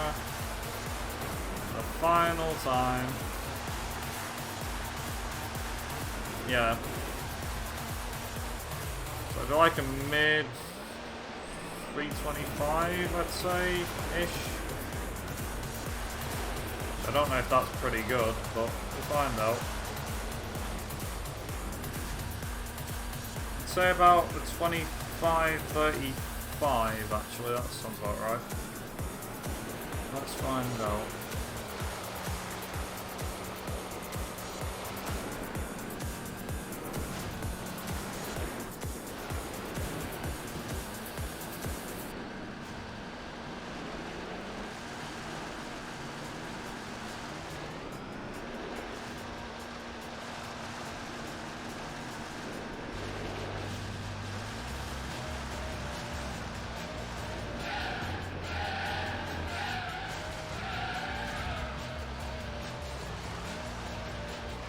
Oh, you're both wrong. No, you're not. He's right. Oh dear. Ripple got it bang on the money. Nice.